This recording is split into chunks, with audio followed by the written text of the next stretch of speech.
are, and allowing all those things to move you forward towards action. LaLa. Every time I wake in the morning, I think even if my voice couldn't be heard, I still speak. And even if I get frustrated and I don't want to talk to the Lord, you know what? He still speaks. So now I'm just riding around in my Jeep, but I'm still tuned in to hear LaLa speak. She talking about what's right in the world and what goes wrong to make your spirit unfurl. Now that's deep. To the masses, let them hear what you think. To the thirsty, let your words be a drink. LaLa, speak to them with the voice of community. Lend your gifts to help restore unity. LaLa, speak to the masses, let them hear what you think. To the thirsty, let your words be a drink. LaLa, speak to them with the voice of community. Lend your gifts to help restore unity. Every first Monday at 9 p.m. Every time I wake in the morning, I think even if my voice couldn't be heard, I still speak. And even if I get frustrated and I don't want to talk to the Lord, you know what? He still speaks. So now I'm just riding around in my Jeep, but I'm still tuned in to hear LaLa speak. She talking about what's right in the world and what goes wrong to make your spirit unfurl. Now that's deep. Every time I wake in the morning, I think even if my voice couldn't be heard, I still speak. So now I'm just riding around in my Jeep, but I'm still tuned in to hear LaLa speak. I am a life coach. I am a motivational speaker. I am a wife and a mother and a career woman. I'm all those things. Why? Because I can. Start with the panel with everyone. LaLa Speaks is about owning who you are. LaLa Speaks is about loving who you are. LaLa Speaks is about embracing who you are and allowing all those things to move you forward towards action. LaLa. Every time I wake in the morning, I think even if my voice couldn't be heard, I still speak. And even if I get frustrated and I don't want to talk to the Lord, you know what? He still speaks. So now I'm just riding around in my Jeep, but I'm still tuned in to hear LaLa speak. She talking about what's right in the world and what goes wrong to make your spirit unfurl. Now that's deep. To the masses, let them hear what you think. To the thirsty, let your words be a drink. LaLa, speak to them with the voice of community. Lend your gifts to help restore unity. LaLa, speak to the masses, let them hear what you think. To the thirsty, let your words be a drink. LaLa, speak to them with the voice of community. Lend your gifts to help restore unity. Every first Monday at 9 p.m. Every time I wake in the morning, I think even if my voice couldn't be heard, I still speak. And even if I get frustrated and I don't want to talk to the Lord, you know what? He still speaks. So now I'm just riding around in my Jeep, but I'm still tuned in to hear LaLa speak. She talking about what's right in the world and what goes wrong to make your spirit unfurl. Now that's deep. Every time I wake in the morning, I think even if my voice couldn't be heard, I still speak. So now I'm just riding around in my Jeep, but I'm still tuned in to hear LaLa speak. I am a life coach. I am a motivational speaker. I am a wife and a mother and a career woman. I'm all those things. Why? Because I can. LaLa Speaks is about owning who you are. LaLa Speaks is about loving who you are. LaLa Speaks is about embracing who you are and allowing all those things to move you forward towards action. LaLa. Every time I wake in the morning, I think even if my voice couldn't be heard, I still speak. And even if I get frustrated and I don't want to talk to the Lord, you know what? He still speaks. So now I'm just riding around in my Jeep, but I'm still tuned in to hear LaLa speak. She talking about what's right in the world and what goes wrong to make your spirit unfurl. Now that's deep. To the masses, let them hear what you think.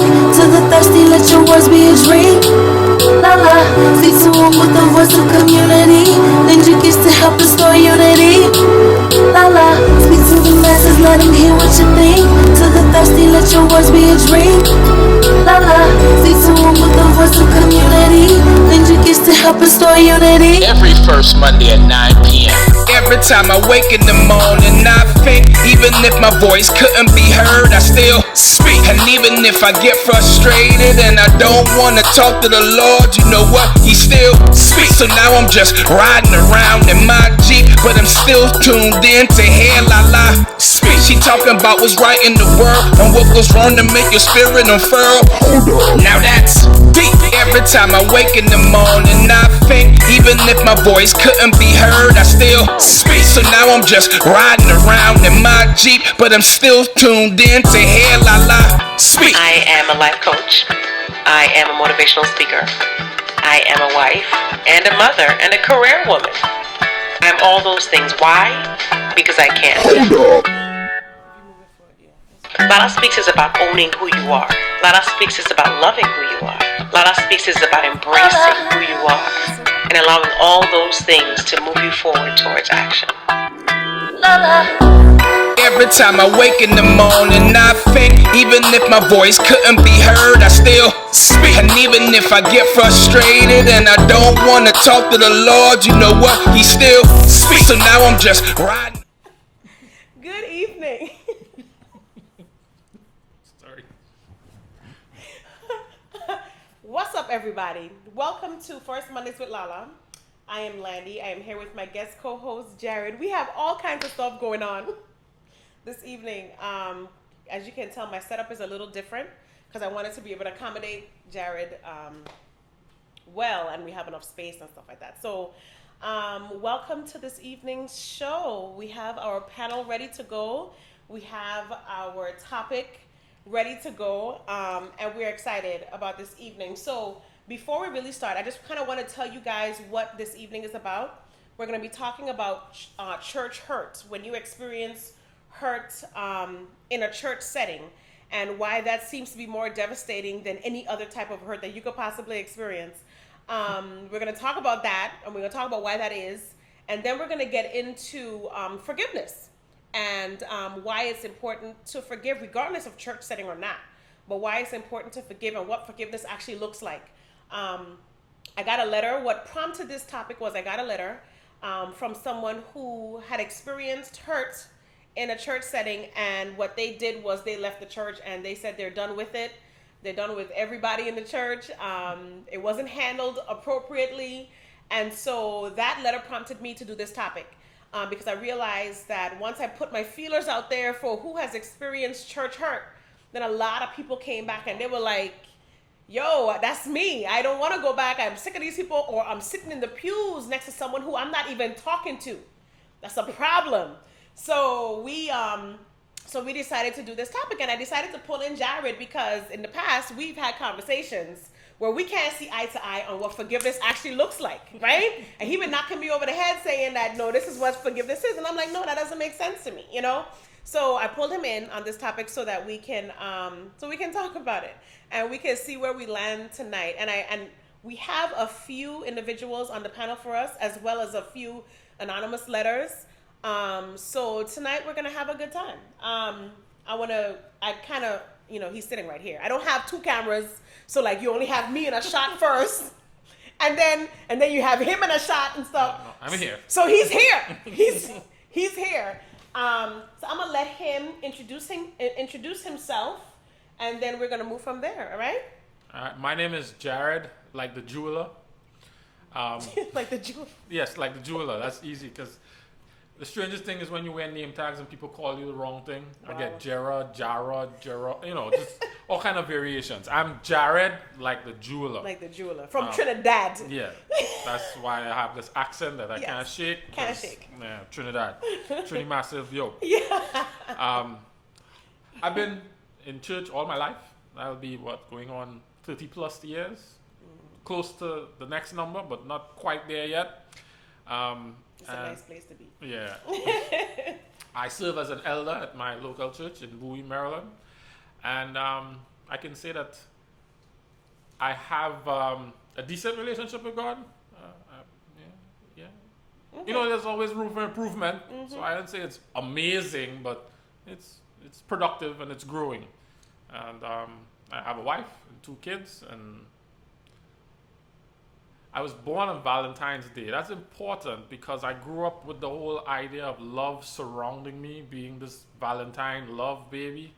And so love and forgiveness and all of those things related to me are, you know, real important and central to who I am and how I exist. So that's why That's interesting. that's partly why I'm always on LaLa about this when we talk about. Because I was not born on Valentine's Day at all. I'm passionate about love. Awesome. Well, thank you for accepting my invitation. Thank you for having me. Yes, and welcome to First Mondays with LaLa. I hope this isn't the last time. Well, whenever you call for me, I'll be here. Yes, awesome. So this evening we have a panel with us, a panel of 3 ladies, and I'm going to allow them to introduce themselves at this moment. I believe I have Linda. Is that you? Yes, I'm here. Can you hear me okay? I can hear you just fine. Go ahead and introduce yourself, Linda. Good evening. Hi, everyone. My name is Linda Jackson. I live in New Jersey. I've been a part of a church congregation now for over 40 years. Since my teen years, I won't say how old I am, but it's over 40. And at this time, I don't hold any ministry positions in the church I'm currently attending. I've been a section leader for many, many years and a financial officer as well in previous choirs. But at this time, I'm just a member of church. I'm not participating in any ministries. One of the questions here is how would I describe a church hurt experience, and the adjectives that I would use are painful, shocking, enlightening, and very revealing. Very revealing and surprising. Wow. And my last comment would be my relationship with God. Of course, I'm by no means perfect, but I do practice what I do with would God be pleased with what I'm doing. And if the answer is no, then I elect not to do whatever it is that I'm contemplating. So because I do question everything I do while I'm not perfect, I would say I have an pretty good relationship with God, but there's always room to do better. And thank you very much for having me on your panel. I appreciate this opportunity. Awesome. Thank you. You are more than welcome. I definitely appreciate you reaching out and saying that you were interested in joining us this evening. So thank you so much for doing that. You're very welcome. You're very welcome. Awesome. Up next, we have Rosemary. Good evening, Rosemary. How are you? Hi, I'm Rosemary Davis. I'm fine. Thanks for inviting me. Awesome. Thank you for coming. So I'll tell you a little bit about myself. I currently live in Alexandria, Virginia. I joined my local congregation in 1997, so I've been there about 20 years. I joined during my sophomore year of college. Okay. So a very impressionable time, but it was a great experience. I have been in ministry since setting foot into that church. I'm currently the head usher and the assistant wedding coordinator, and I was the singles ministry leader for about 10 years. I recently stepped down from that position. Let's see. My church experience has been a largely positive one. I have had one or two negative experiences, which is to be expected. But for the most part, I have grown a lot as an individual, as an adult, and also as a Christian from being a part of my local church. Awesome. And lastly, I'd probably say my relationship with God has ranged anywhere from tenuous to amazing. So on any given day, I might be at a different, in a different place with God. Because obviously sometimes you pray, you don't get what you want, then you get in your feelings, this type of thing. So I would just say that, my church experience has definitely helped me to grow in my prayer life, and it has also stretched me to do things that are usually outside of my comfort zone. So I am definitely glad to still be a part of that congregation. Awesome. Well, Rosemary, I thank you so much for agreeing to be with us here this evening. Thank you for having me. I appreciate it. Awesome. And last but definitely not least, we have Ayana. Ayana, good evening. Good evening, LaLa. How are you? I am wonderful. Thank you so much for agreeing to be with us this evening. Oh, well, thank you for well, let me just hop right into it. I'm Bianca. I am in Bowie, Maryland. I've been a part of a church congregation, I want to say it 30 years. Okay. I do hold one. I do the praise team, but I've held multiple different positions throughout the church. But this year I decided to scale back. How would I describe my church experience? When I was younger, I would say church was very negative, and I probably didn't want to be in any longer. But as I've grown in my relationship with God and realized that it's a personal relationship and not what everybody else is thinking, it's become a very good experience in church. And also describes my relationship with God. For me, it's realizing that it's a personal walk with nobody else. Judge my walk with God, and nobody else can tell me how to walk with God. It's perfect. You can tell me exactly how my walk with God. Right? So my walk with God is sometimes amazing, like what Mary said. Sometimes I get things because I realize how much when I think.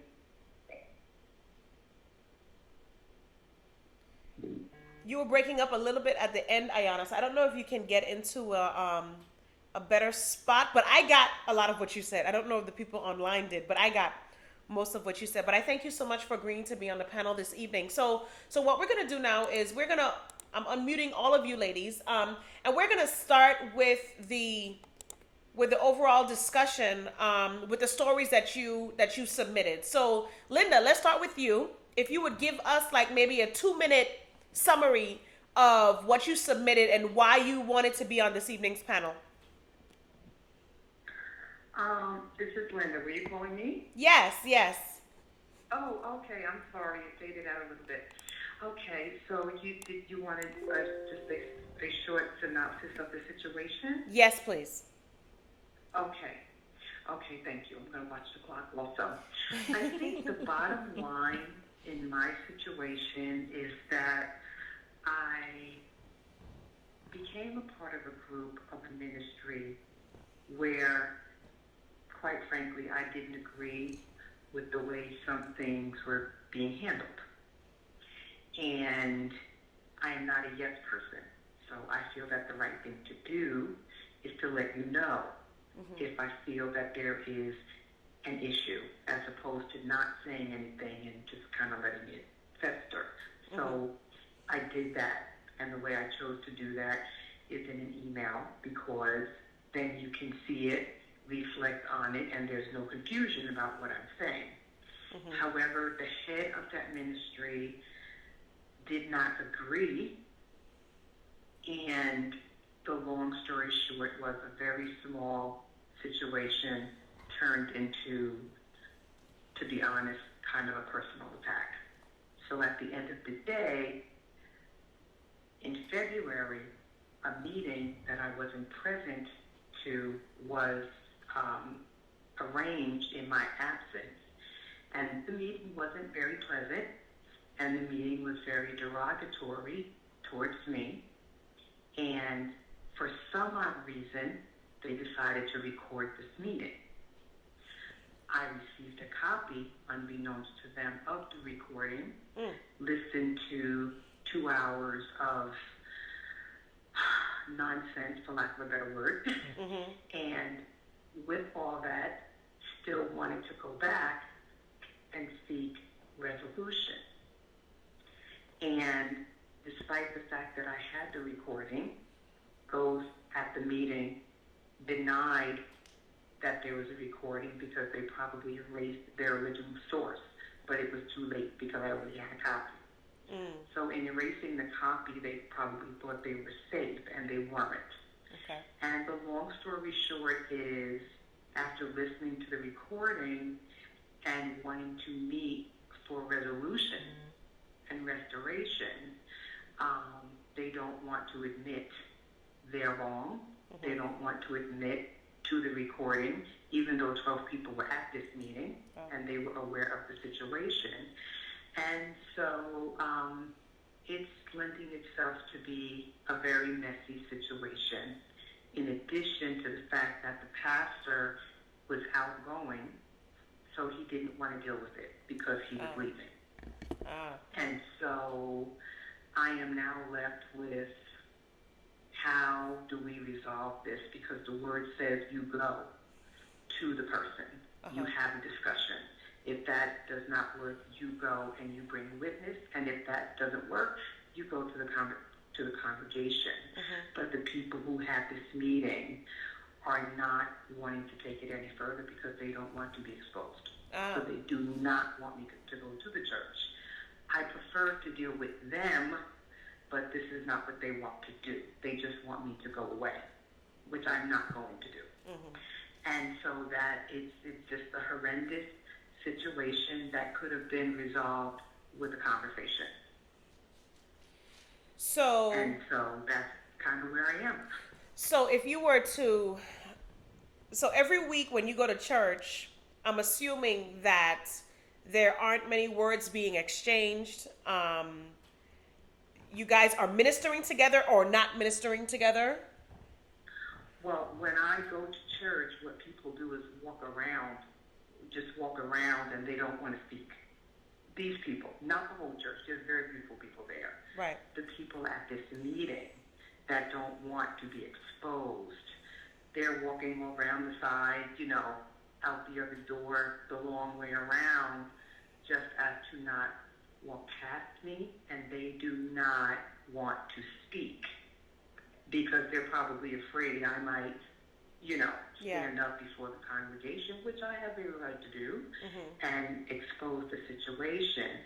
But even out of respect, even though I'm being disrespected, I want to meet with the people on the recording to just look at them and say, what are you doing and why, kind of thing.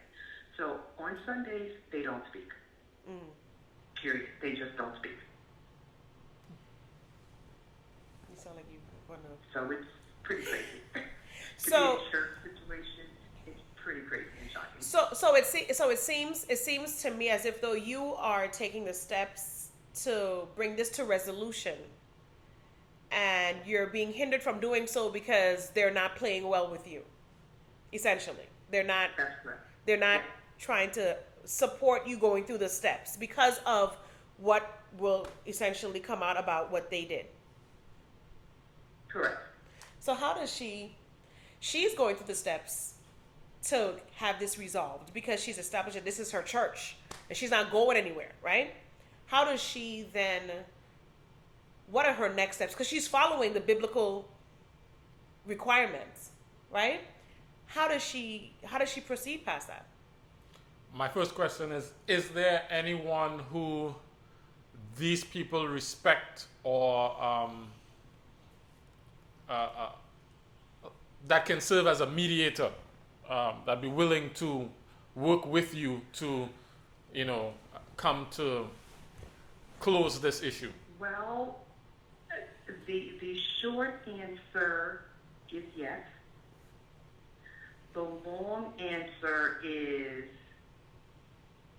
people are very fully aware of how wrong the situation is, but no one in any type of authority position wants to deal with it because I guess it's easier to ignore it. Wow. Okay? Now, this church is undergoing the fact that the pastor just left last week. So they're now also transitioning into a new pastor. So obviously this situation is not a priority because they need a pastor as well. Right. And I will be discussing it with that new pastor when the time comes if it is not resolved because of the nature of what's on the recording.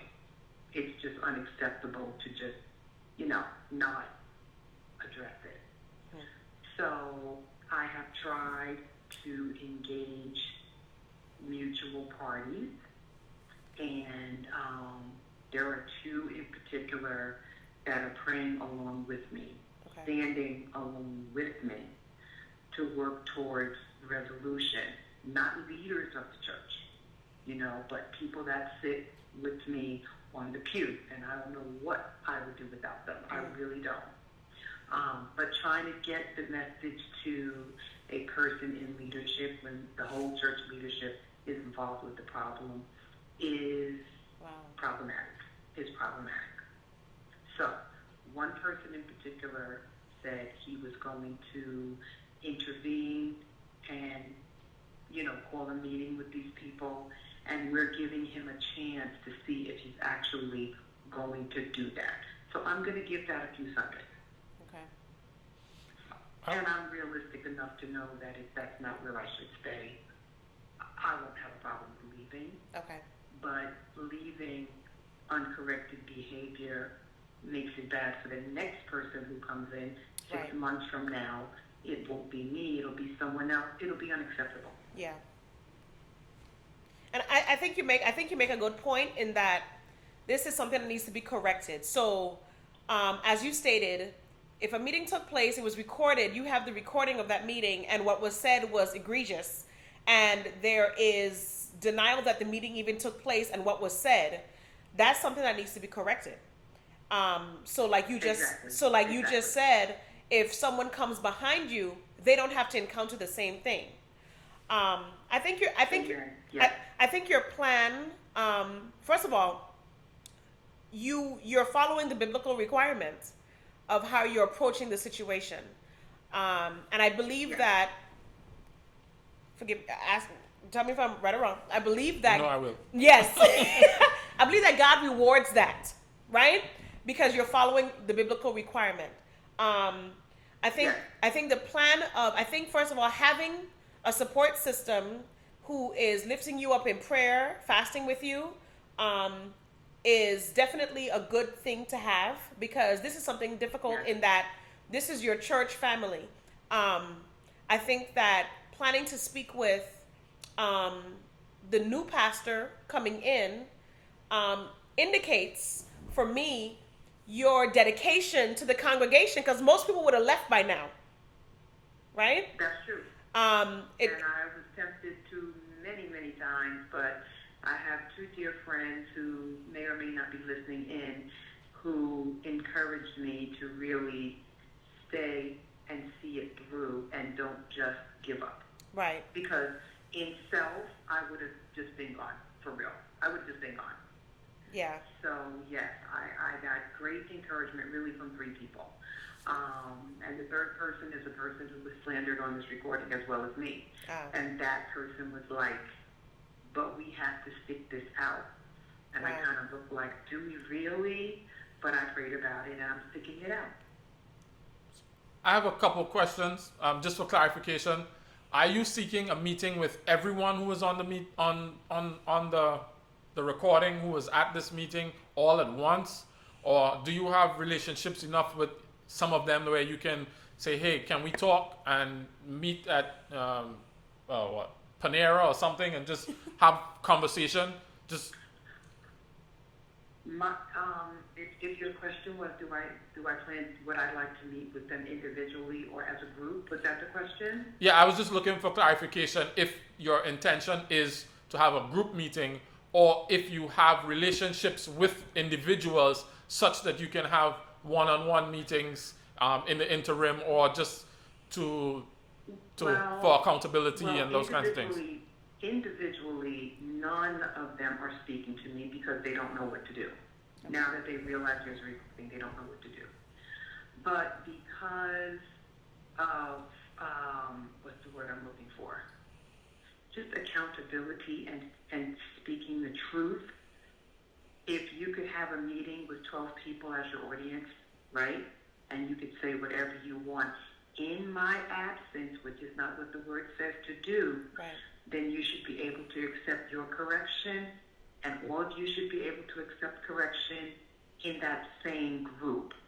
Because when I speak to person A without person B, then what I say may be misconstrued. Yeah. If I have everyone together, there's no mistaking what I said, there's no mistaking what you said, and I feel that in all fairness, the same forum that you use to make that recording is the same forum that should be used so everybody can be in front of everybody and in front of God most of all to explain what happened.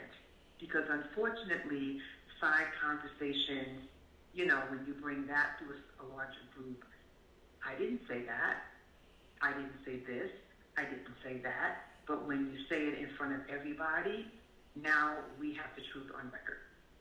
Yeah. Okay. Did you ask? They're refusing to do that, needless to say. I've asked for this meeting 6 or 7 times already, so they're refusing to do it, obviously, but this is what I am pushing for.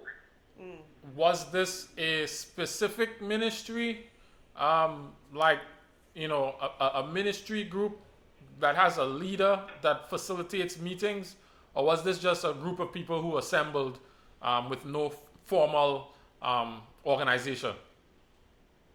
I'm going to say there was no formal organization, but it was supposed to be a meeting about something completely different. But when I said I cannot attend the meeting because I had a funeral to attend because I was part of the group, now it changed into something else because I was not there. Okay. You know, so it was a group that regularly met about other things. But they turned it into something else because this particular time I announced in advance that I would not be able to attend, and that's when they decided to change the meeting to be something it wasn't meant to be. So because they had the opportunity in my absence. Right. So one last question before we go to the other panelists. So how has this impacted your quality of worship? How has this impacted your experience at that church? It's all but killed it. It's because these are heads of ministries. It's very disappointing because they are heads of ministries that, in my opinion, can influence the young Christian coming up that thinks this behavior is okay. Yeah. So it's extremely damaging, in my opinion. But boy, oh boy, did it show me a lot about my walk in faith. Okay, so I'm very happy with myself and how I'm reacting to it. But, you know, very, very disappointed in that it has even come to this. Okay, so I want you to hold on to that right there, your walk, what it's done for you. I'm going to move to the next panelist, and I'll come back to you at the end when we're closing up the panel for you to share that, okay? Okay, great. Awesome. Thank you very much for your time. Thank you so much, Linda. Rosemary, give us a little bit about your story. Yes. So, well, basically, my story is not different than a lot of other people's in that my church experience obviously took a turn during 2012. Between 2012 and 2013, I was a part of an all-female group, and we were you know, loosely associated through like other people, and we started hanging out initially because of the Vesper service that took place on Friday evening. So we decided, you know, because we were professional women and we had some things in common, that we would hang out. The long story short is that it started out as a positive experience, and maybe about a year into it, there were a few members in the group whose behavior changed for the worse. At the time, I was still the singles ministry leader, so I also had purview over these individuals in terms of ministry because we were all single at the time. I think what was the most hurtful for me were the attitudes that I would bump up against when it came to being an individual. So for me, it's okay to be part of a group, but also to maintain that individuality is important, both as a Christian who's growing in Christ, and then also just as an individual, period. A few members in the group, their behavior kind of borderlined on bullying, where everything was decided by them, every outing, every conversation was dictated by them, and it became very uncomfortable for one or two of the members of the group. I decided at a certain point to kind of take a step back, in part because I had taken on a different job professionally and I really needed to delve into that, and I was working way more overtime. But I also had additional ministry things going on in my life that I needed to, that I took on, and I needed to honor those commitments. And I really did not receive support in terms of the changes that I was going through from that group, and I think it was very hurtful. When I decided to take a step back, it became very combative. So I would show up at events, and it would be, I'd either be shunned, and these were like larger events, not just with the 5 of us in the group, or I would be, things would be said about me indirectly to other people while I was there. And because I was in ministry and I didn't want to, for lack of a better word, kind of pop off and address those things, in the flesh, I kind of left it alone until a little bit later. Needless to say, I decided to depart from the group altogether. And looking back on it, it taught me, it was a great teaching experience. I mean, everything happens in your life for a reason, and I firmly believe that. I grew a lot as a result of that. Number one, I decided to, change my environment. Now, I didn't leave the church, but I changed who I hung out with.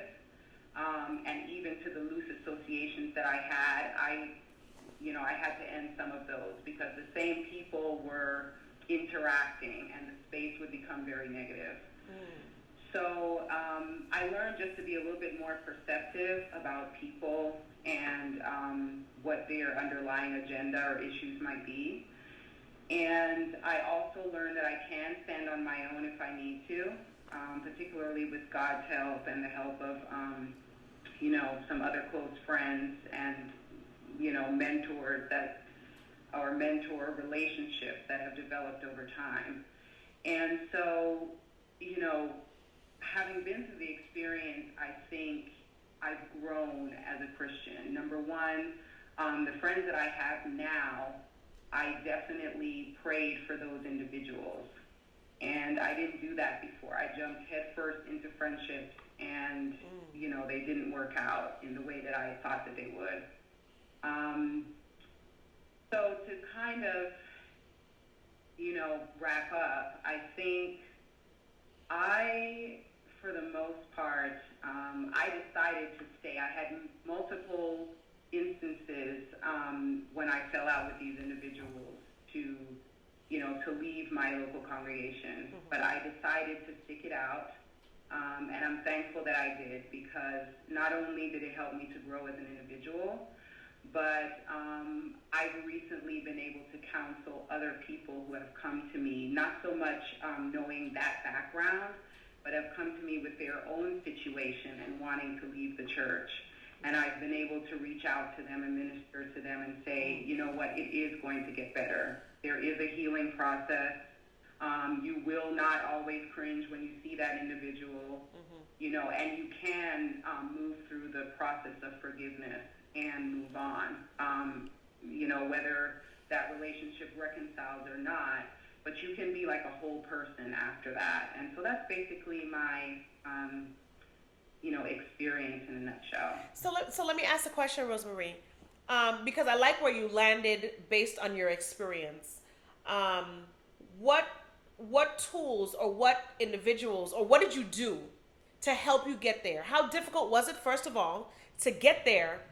And what was your process and how did you get there? What did you do to actually get there? What did some of the things look like that you did?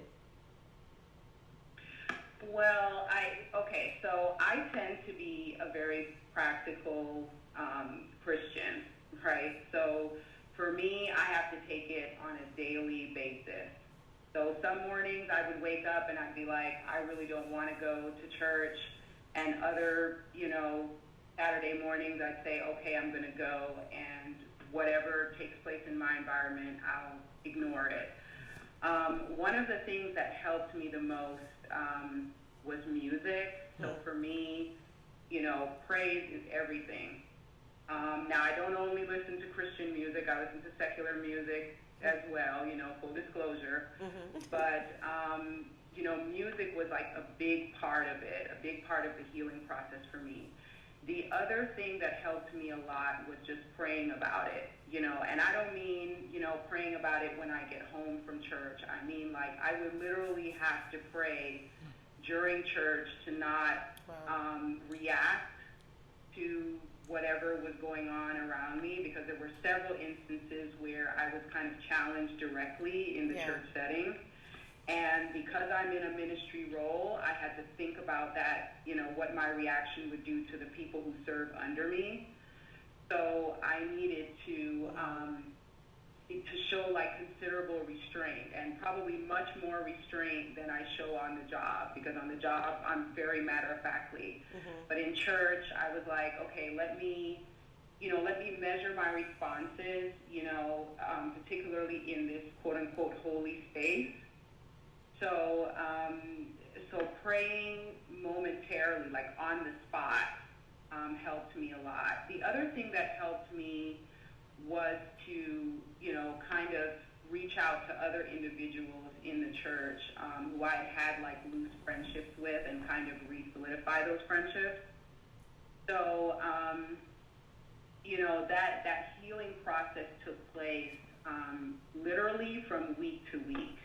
Like, I am only now at the point, and this probably happened maybe, 5 or 6 years ago now. But I'm at the point now where we're all, like, everyone that was in that group is at least on the level of being cordial. Some of us have rekindled our friendship, but others have moved out of the area, so that's a little bit more challenging. But I will say that praise and prayer, like on the spot, as well as, rekindling other friendships or entering into other friendships, helped me in the forgiveness process. Because the less focused that I was on what that individual was doing, is the more focused I was on healing myself and allowing God to show me where I may have erred, and then to start working with my attitude versus trying to focus on the other person and what they're doing. What I like about what you said is that you reached back to individuals who may be experiencing the same thing, and you were able to witness to them based on your own experience. And I think, for me, what I received from that is that part of your purpose for going through that was that you were then able to share your testimony with other people and let them know that this is how you did it, and that it is possible to get through and be whole again and still exist in the same environment and not feel like you're going to be attacked when you walk up in church from week to week. So I think that that definitely brought a lot of the value and a lot of the worth of what you went through, brought it to the forefront for me. I don't know what you think, Jared. I was smiling most of the time while listening to her speak about the things that she had to do to get past the hurt, to forgive, and the outcomes that came out of it. particularly the one that you referenced, the reaching back. Right. One of the lessons that I've learned is that God kind of takes you through things not just for you, but for the other people that are coming behind you, so that you can, as you rely on Him, you can show other people on how to do that. So that's what stood out to me from what she shared. Yeah. That and the fact that there is some reconciliation that did occur Right. within the same community of people. So that was also significant. Now, I have one question because, we're going to get to this later. So the reconciliation part, because we have a big thing about restoration, restoring a person back to where they were before the hurt, before the offense took place. And I don't think we see eye to eye on that. No. We don't. But Not yet. right. So would you say go ahead, please tell me. I'll just be honest. I don't think that that is always possible. Okay. I think sometimes, so for me, relationships are a choice. So you choose to be in fellowship or in concert or whatever word you want to use with, individuals or a group of, or one person, I should say.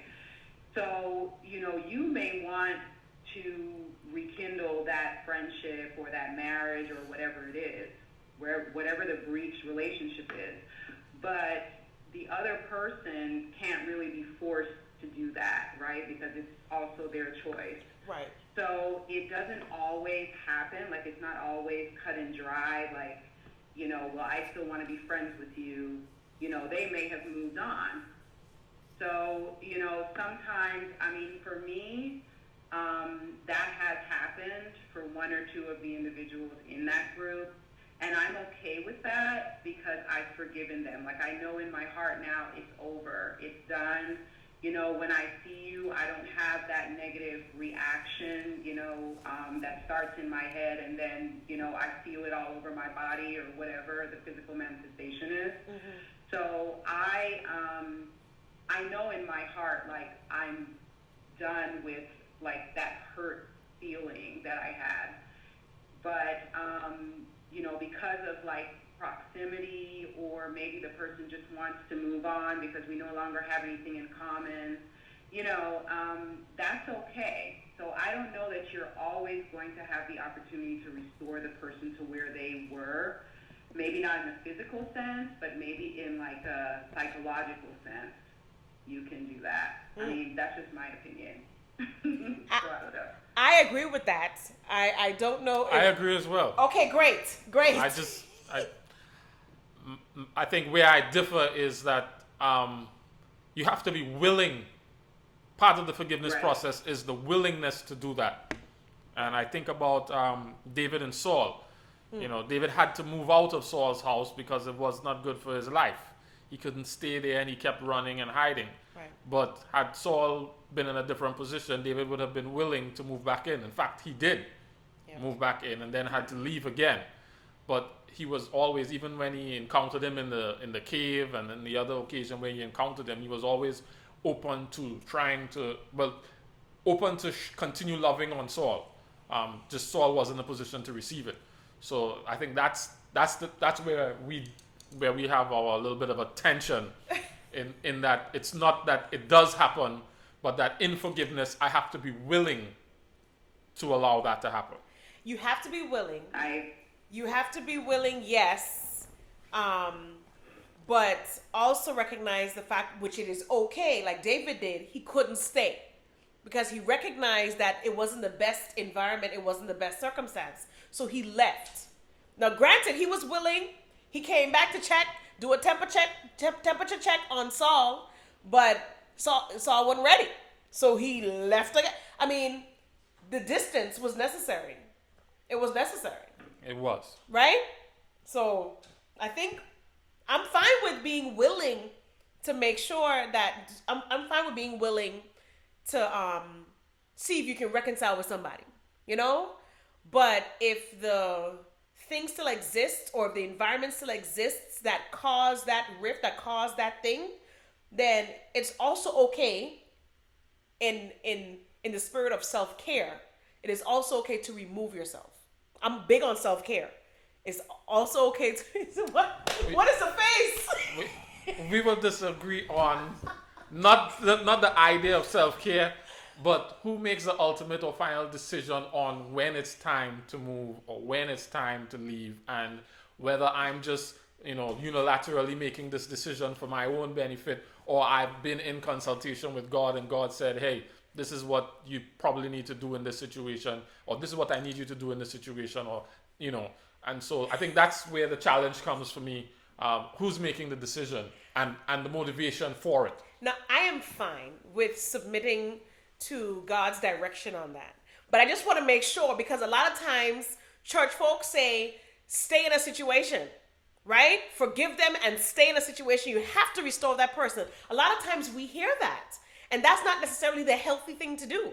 So yes, absolutely submitting to God's direction, but understanding that there may be a time where you cannot be joined with that person, or you have to separate yourself because of the environment, if it's God directed. If it's God directed, I could co-sign. Thank you.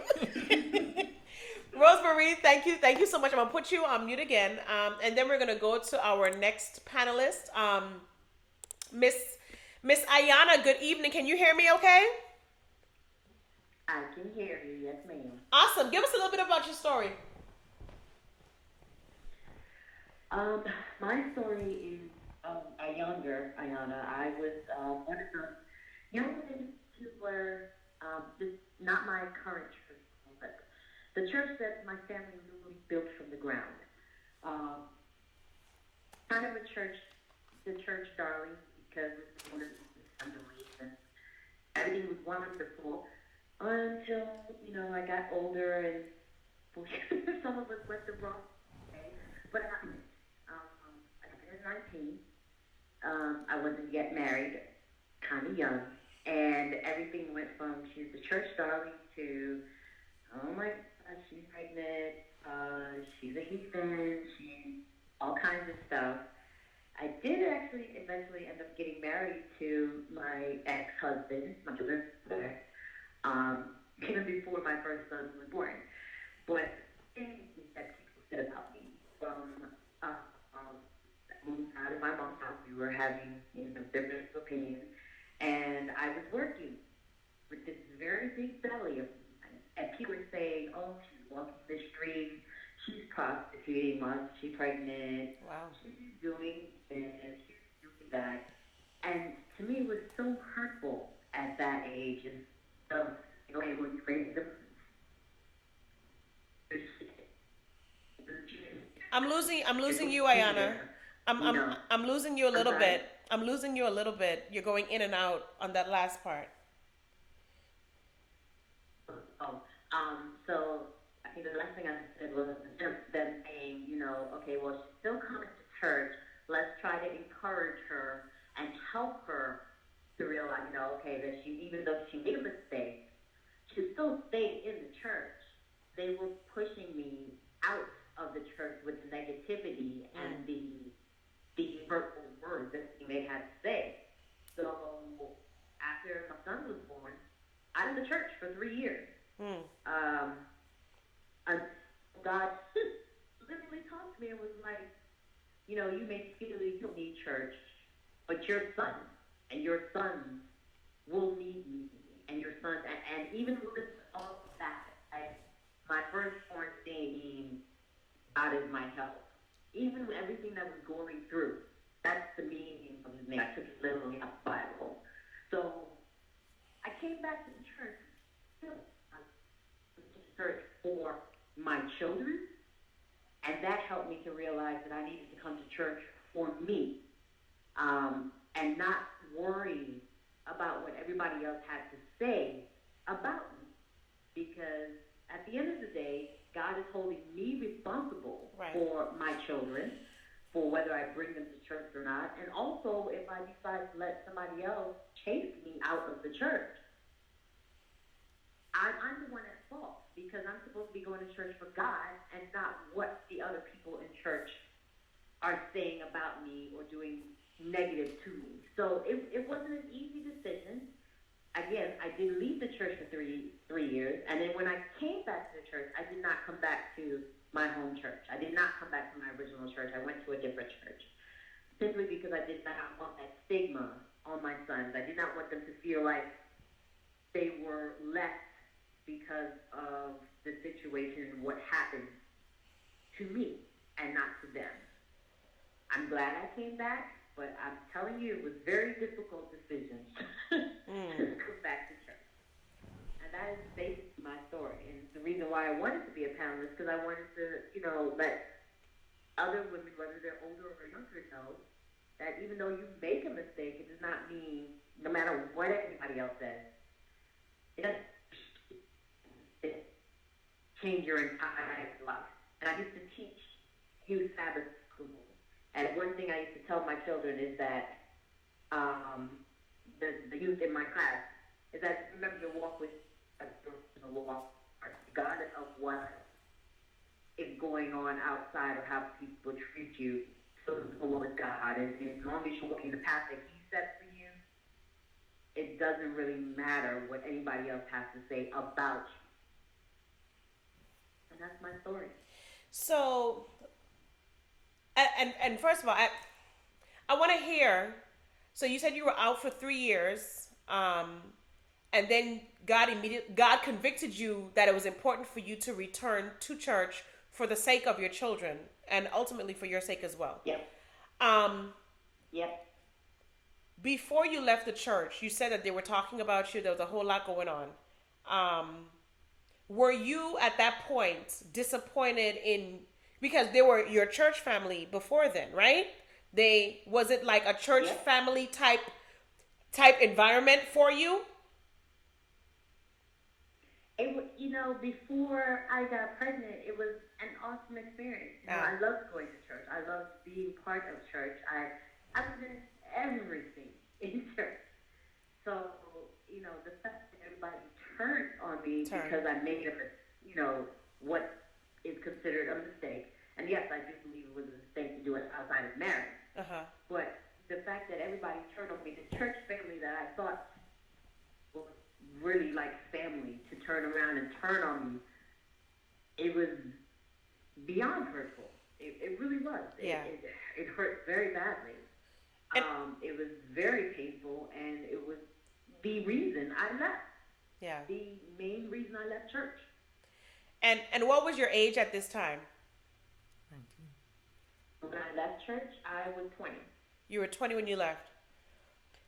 So how did you get back to that? How did you get back to being hurt from your church family, having them turn on you, the people that you expected to be there, having them turn on you, to now flipping around? What type of things did you experience? What type of things did you do?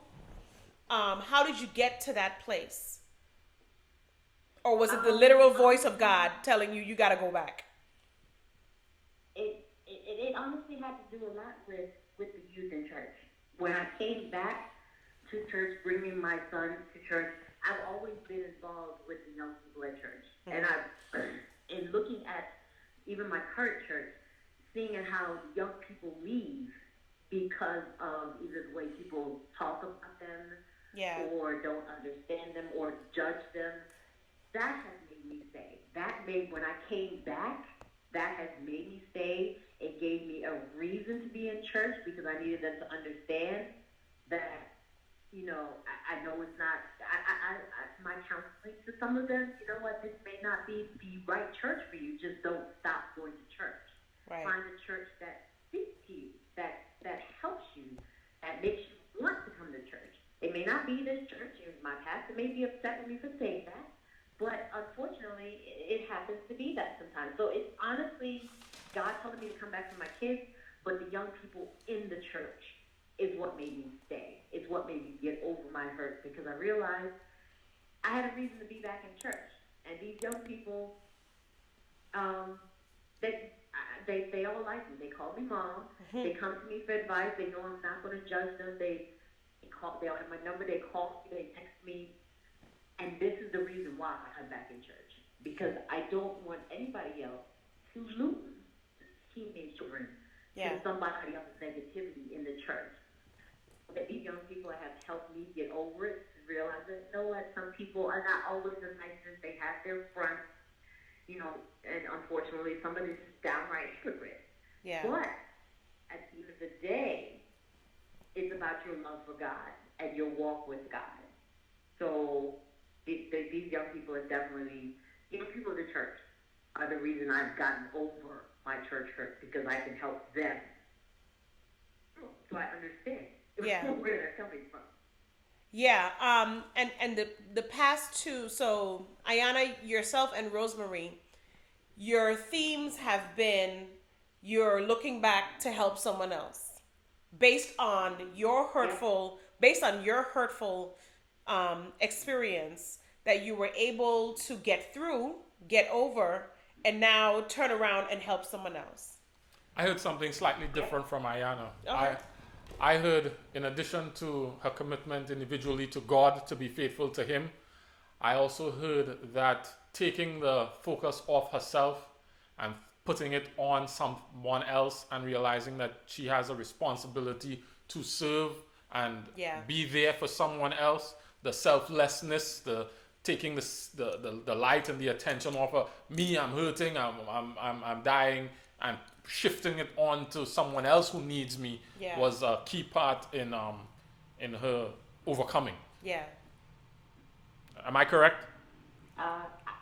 Yes, you are very correct. I believe that one thing my grandmother's always said is that God doesn't give you more than you can bear. Right. And even though it was very hurtful, and it still hurts me now that people could turn that way on me, the fact that I can help somebody else to get through the same hurt, and maybe, you know, instead of leaving the church like I did, just realize, okay, maybe I need to go to a different church that speaks to my heart. Maybe I need to go to a different church that actually makes me feel more welcome. Maybe I need to go to a different church that actually, you know, I feel like I could be pumped up and not just put on the sidelines because I did something wrong. You know, I think a lot of the judgment that people get in church is very, very hard on the youth, because they're still trying to find their way. They're still trying to find their path. And being so judgmental, it just makes some of them feel like, you know what, I give up. You know, I don't want to be part of this anymore. And I don't want any of it to ever give up like I did. That's my biggest thing. I know I gave up. And I'm so glad God made me come back. Yeah. Not just for my own kids, but for all the other youth that I have been able to talk to throughout the years. Do you think your witness would have been as powerful if you had not had this experience? No, not at all. So your ability to empathize with them because you've been through that and knows what it feels like was a significant contributor to your ability to help them. Yes, indeed. Okay. It would not have been the same to talk about it or even to tell somebody else's story. Like, I would not be able to understand how hurtful personally it could be when your church family turns on you, if I had not gone through it myself. So I have all of you ladies are live again. Linda, Rosemary, and Ayana, of course. You're all live again. I want to go back quickly, because we have a few more minutes for the panel. I want to go back quickly to Linda. Because we have, of the three, we have two individuals who've gone through it, who are now at the other end and who are testifying of their journey of forgiveness and their journey through the hurt and where it is, where it has placed them now. One thing I heard you say, Linda, is that you want to be able to be in a position that if someone in this congregation were to experience the same type of experience that you had, that you would be in a position to be able to tell them how you got through and how you did this successfully. And I think that Rosemary and Ayana are kind of the testament to that. What happens when you allow God to carry you through. And I think, Linda, you're on your way there. You're in the journey of this ugly thing that you're gonna come out of. Do you understand what I'm saying, Linda? Are you hearing me? Yes, I do agree with that. And that is, I'm so grateful to hear what the other two ladies said, because they're on the other side. Like, I'm kind of going through, and they're on the other side, and they're looking back and reaching back and helping others. And this is why I'm grateful for this conversation, really, because in my mind, yes, walking away, oh boy, did I really think about that. But I also thought about that person 6 months from now who came in or comes in, has a situation, and might not know how to handle it, might not have the strength or the network or the praying friends or the whatever to stand up to that. And so I can take it. Sometimes I'm like, why am I wasting my time here? But I can take it because God is having me take it. Yeah. And at the end of the day, this could be somebody who's, 15 right now, and they could be 20 in 5 years, and this could be them. Right. So for that reason, I would be able to reach back and say, maybe the way I'm handling this is not perfect, but I have been through this, and that storm does pass, and you do, and God gives you a new day.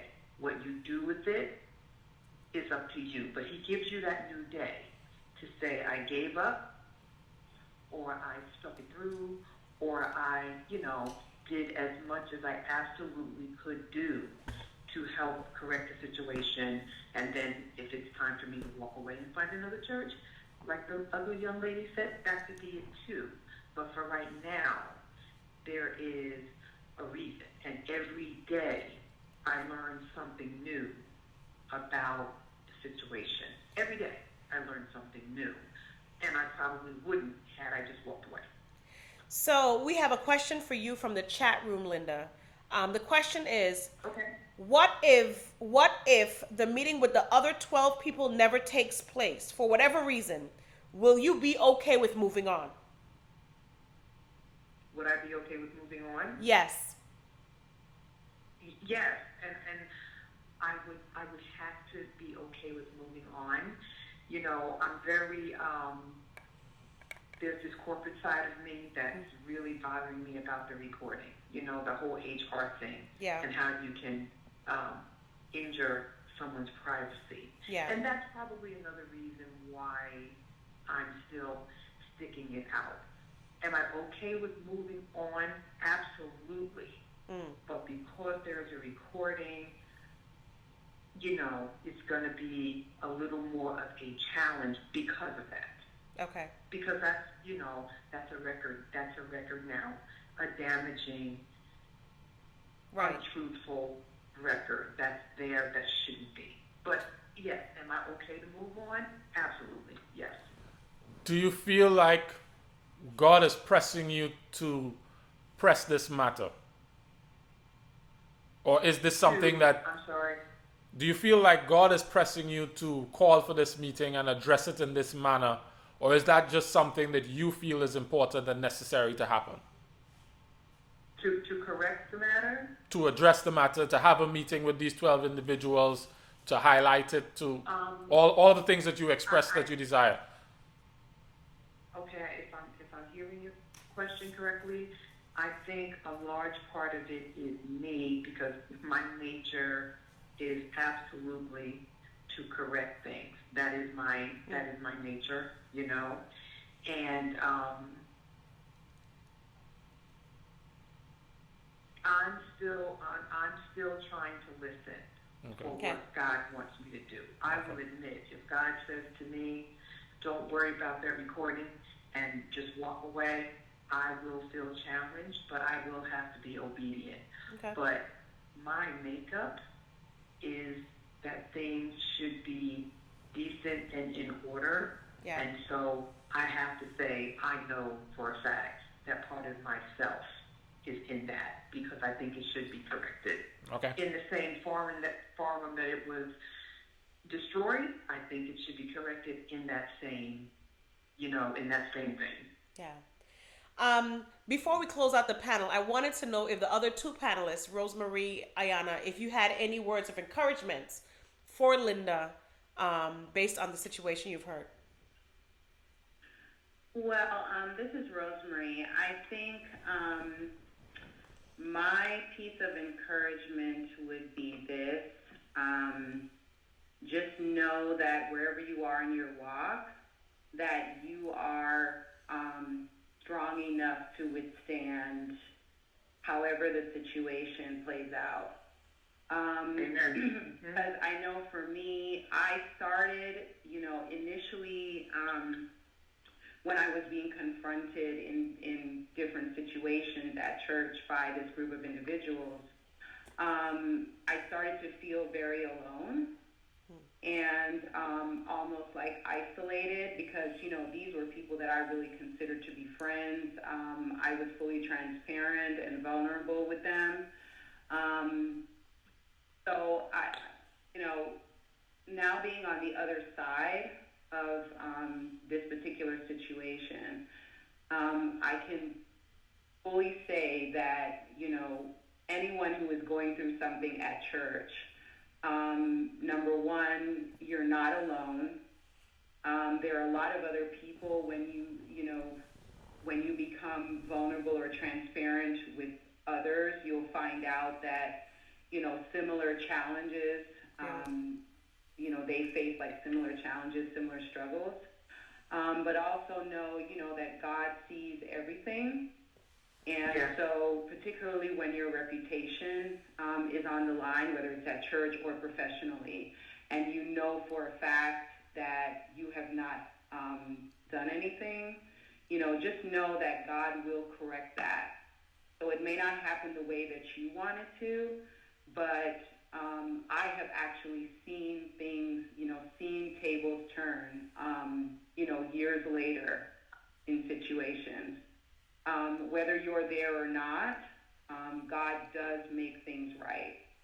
So I just wanted to encourage you and tell you that, you're not alone. And now that we've kind of met you, I will on my prayer list, but I just wanted to let you know that, you are strong enough to withstand however the situation turns out. Amen. Amen, and thank you very much for saying that. Amen. You're welcome. Ayana, go ahead. My advice to Linda is pray. Just remember that the situation you're going through doesn't make you, and it really doesn't make your walk with God. You just need to remember that even though these people, those 12 people, may be very negative and have issues with you, they're not exhibiting the qualities of God. But you are, by what you're doing, by just being the peaceful presence, by trying to do it the right way and still going to church. Even if you decide to change churches, take you away from your walk with God, just to continue being, in His presence, and let God take care of it. I love saying that revenge is mine, save the Lord. And I like leaving it at that, honestly. Yeah. So that's my one piece of advice to you. And you know what?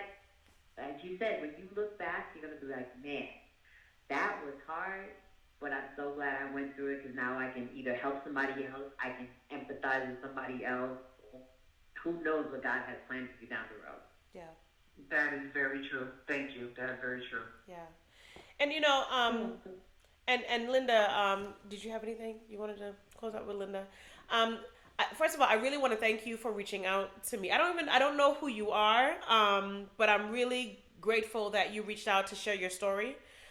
So definitely, thank you very much. Yeah, I'm thankful that you decided to be a part of the panel for this evening. But I can hear what I like about you, and I resonate with this because I'm the same type of person in that you are very what? Why are you shaking your head? I'm listening. I'm listening. He's shaking his head. But that you are very Amen. yes, that you appear to be very logical. You understand why you are doing what you are doing.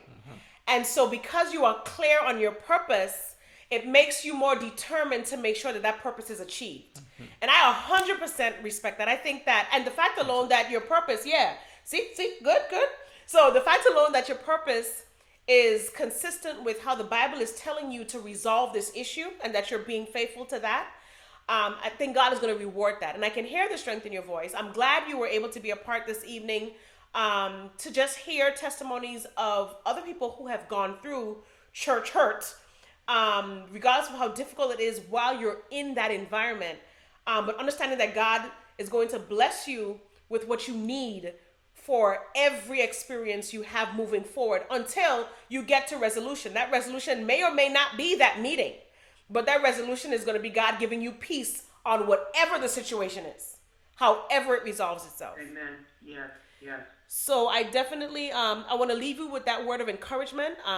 Definitely will add you to my prayer list, so that you can land in a good place and then turn around and help someone else who may experience this. That would be amazing. Being able to help someone else suffering, that to me would be the ultimate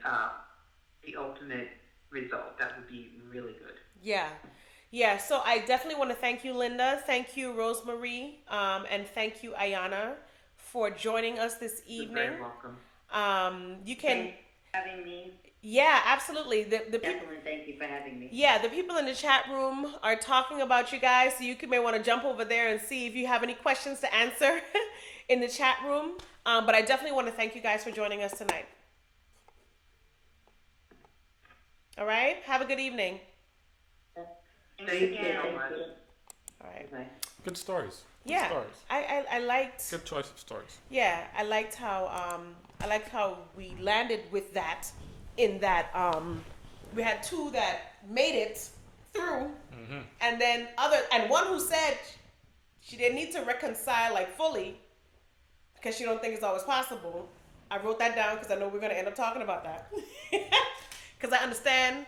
But she wanted to. But she wanted to. I'm fine with wanting to.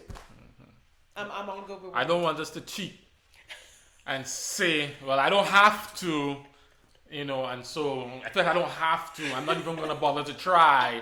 I don't want that. I don't want to make it feel like, because when she was talking about it, I saw some people say, yes, distance in the chat room, and I wanted to say David is not the only story in the Bible. Right. There are other characters like Jeremiah, who was on assignment for abuse. Yeah.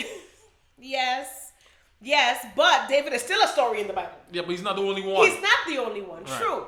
He's not the only one, but he's still a story in the Bible. And Linda, I think it's Linda. Linda's the one who still hasn't resolved, right? Yes. Right. So yes.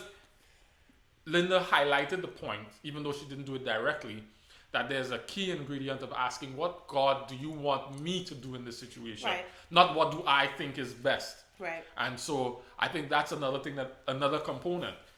I want to put distance because I don't like those people. But God, what do you want me to do in this situation? But sometimes it's not always about not liking the people. I believe if people bring enough... I don't want to put myself in a position to be hurt by these people again. I think that's responsible. I think that is responsible. So Jeremiah should have left his I'm not appointment talking about Jeremiah. on day one.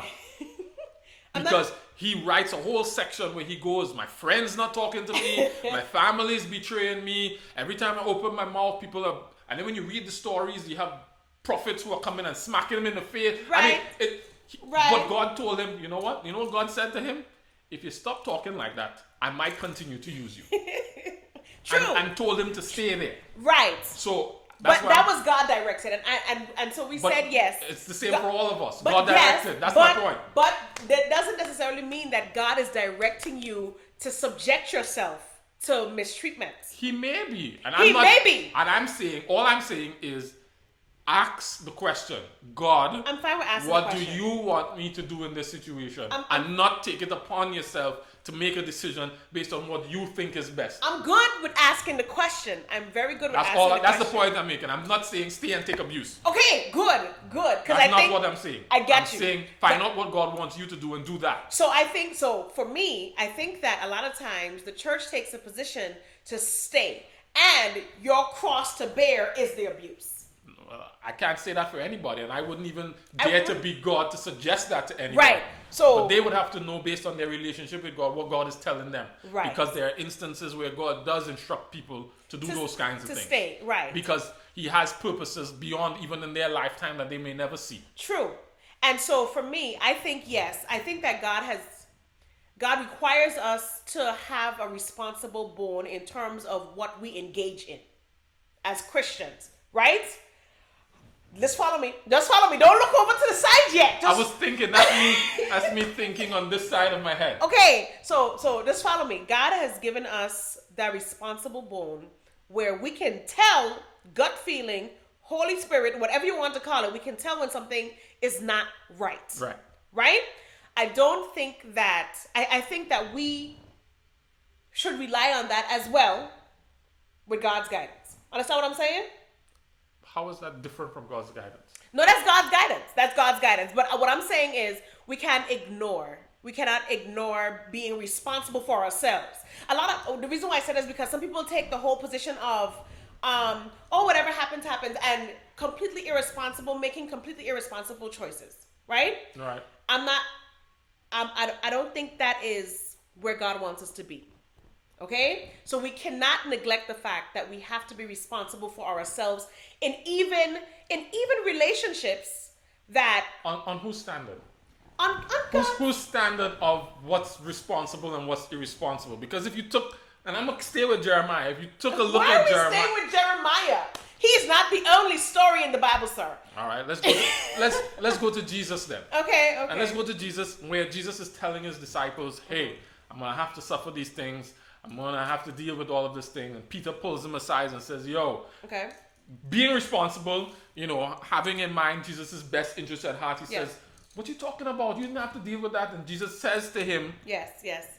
"Get thee behind me, Satan. Yes. You don't have in mind the concerns of God. Right. This is what I have to do. Right. I have to take this abuse. I have to take this licks." I am not saying that people have to take abuse and licks. My Yes. point is, when you are putting yourself in a position to hear from God and be obedient to what He's saying, He will reveal to you what you need to do. And sometimes it may seem irresponsible according to cultural and conventional or True. human wisdom. True. But if your true agenda is to follow God, then it really isn't irresponsible because He has your best at heart. I'm good with that. Yes, not only does He have your best at heart, He may have somebody else's best at heart Right. that He needs you to be able to take this. Right. 1 Corinthians 10:13, I think it is, says, "No temptation," but the word actually is temptation and trial. So it's the two in one, whether it be a trial or a temptation, has overtaken you except what is common to man. And God is merciful that He won't give you more than you can deal with. Right. And He'll make a way of escape. Right. So it's not a unique situation per se. And for somebody, it might be this physical situation. And for somebody, it might be something else. Responsibility is faithfulness to what God is asking. And most of us, if we're honest with ourselves, don't take time to ask Him what He wants. We just think about what we want, what we think is best, and That's then we true. call around our friends who not even thinking about who That's don't true. have God's concerns in mind, ask them for advice and say, Right. well, they said it, I trust them, I'm going to do this. Right. When God may want something completely different. Or He may want that for you. But you won't know until you ask Him. And my only position is advocating to ask Him. Spend time asking Him. I'm good with that. And be clear that, and do whatever He says, even though it doesn't seem to make sense. I'm good with that. I'm good with that. I can accept that. But as long as we understand that it is not necessarily always the answer to stick out a toxic situation. Correct. I'm good with that. But you have to ask Him if it is. I'm fine. Good. I'm fine. As long as that's where we're leaving off. Yes, we have to ask Him. But it is not necessarily always the answer. No, it's not. To stay in a toxic situation. David is a perfect example. Perfect. I love the example of David. David is a perfect example. Because David was coming back and doing temperature checks with Saul. Like, you still tripping? But Moses had to stick it out. But Moses had to stick it out. Yes. But again, David. But Moses has to stick it out. But David came back and was doing temperature check. And Jesus too. That's right. And Ezekiel too. And yes, and Ezekiel too. But David did temperature checks. And I believe that was responsible when he realized that the environment still was not conducive for a healthy existence. And then he peaced out. Yeah, but God told Ezekiel before, up front, this will be a toxic situation. And I need you to stay here. Okay. And deal with it. Okay. And so I guess we can then say that toxic situation would be something similar to like what Linda is going through right now. If God is telling her to stay there, because at the end, you're going to have a testimony, and it is quite possible that all those 12 people in that meeting, they can repent and have a closer relationship with God as a result of everything that's going on. You have new leadership in the church. I mean, a whole lot of things can happen with that. I will agree that those things are potential benefits or consequences or results of her staying. I would resist against using that as your justification for doing it. Because while those things are true, God may have something completely different in mind. Yeah. And I wouldn't dare to have us suggest that we will think what God's intent is in this purpose. All we're requiring to do is to be faithful to what He's asked and leave His purposes to Him. Okay. I'm good. So let me read this. I had an anonymous letter that came in, and I want to read it because this person is still going through. Okay? So it says, I was brought up in the church. I was educated through church schools all my life and eventually worked for the organization as a professional. I had a decent career and lived a life much like many of my colleagues. Unfortunately, I made mistakes that wound up costing my hard-earned career of 10 plus years to end. I then sadly assumed that this church that I worked for and gave my life to would be reluctant to set me aside, but they did. I was made to feel like options were not explored to salvage my career because I wanted to prove myself and believed I could. I was not given the opportunity.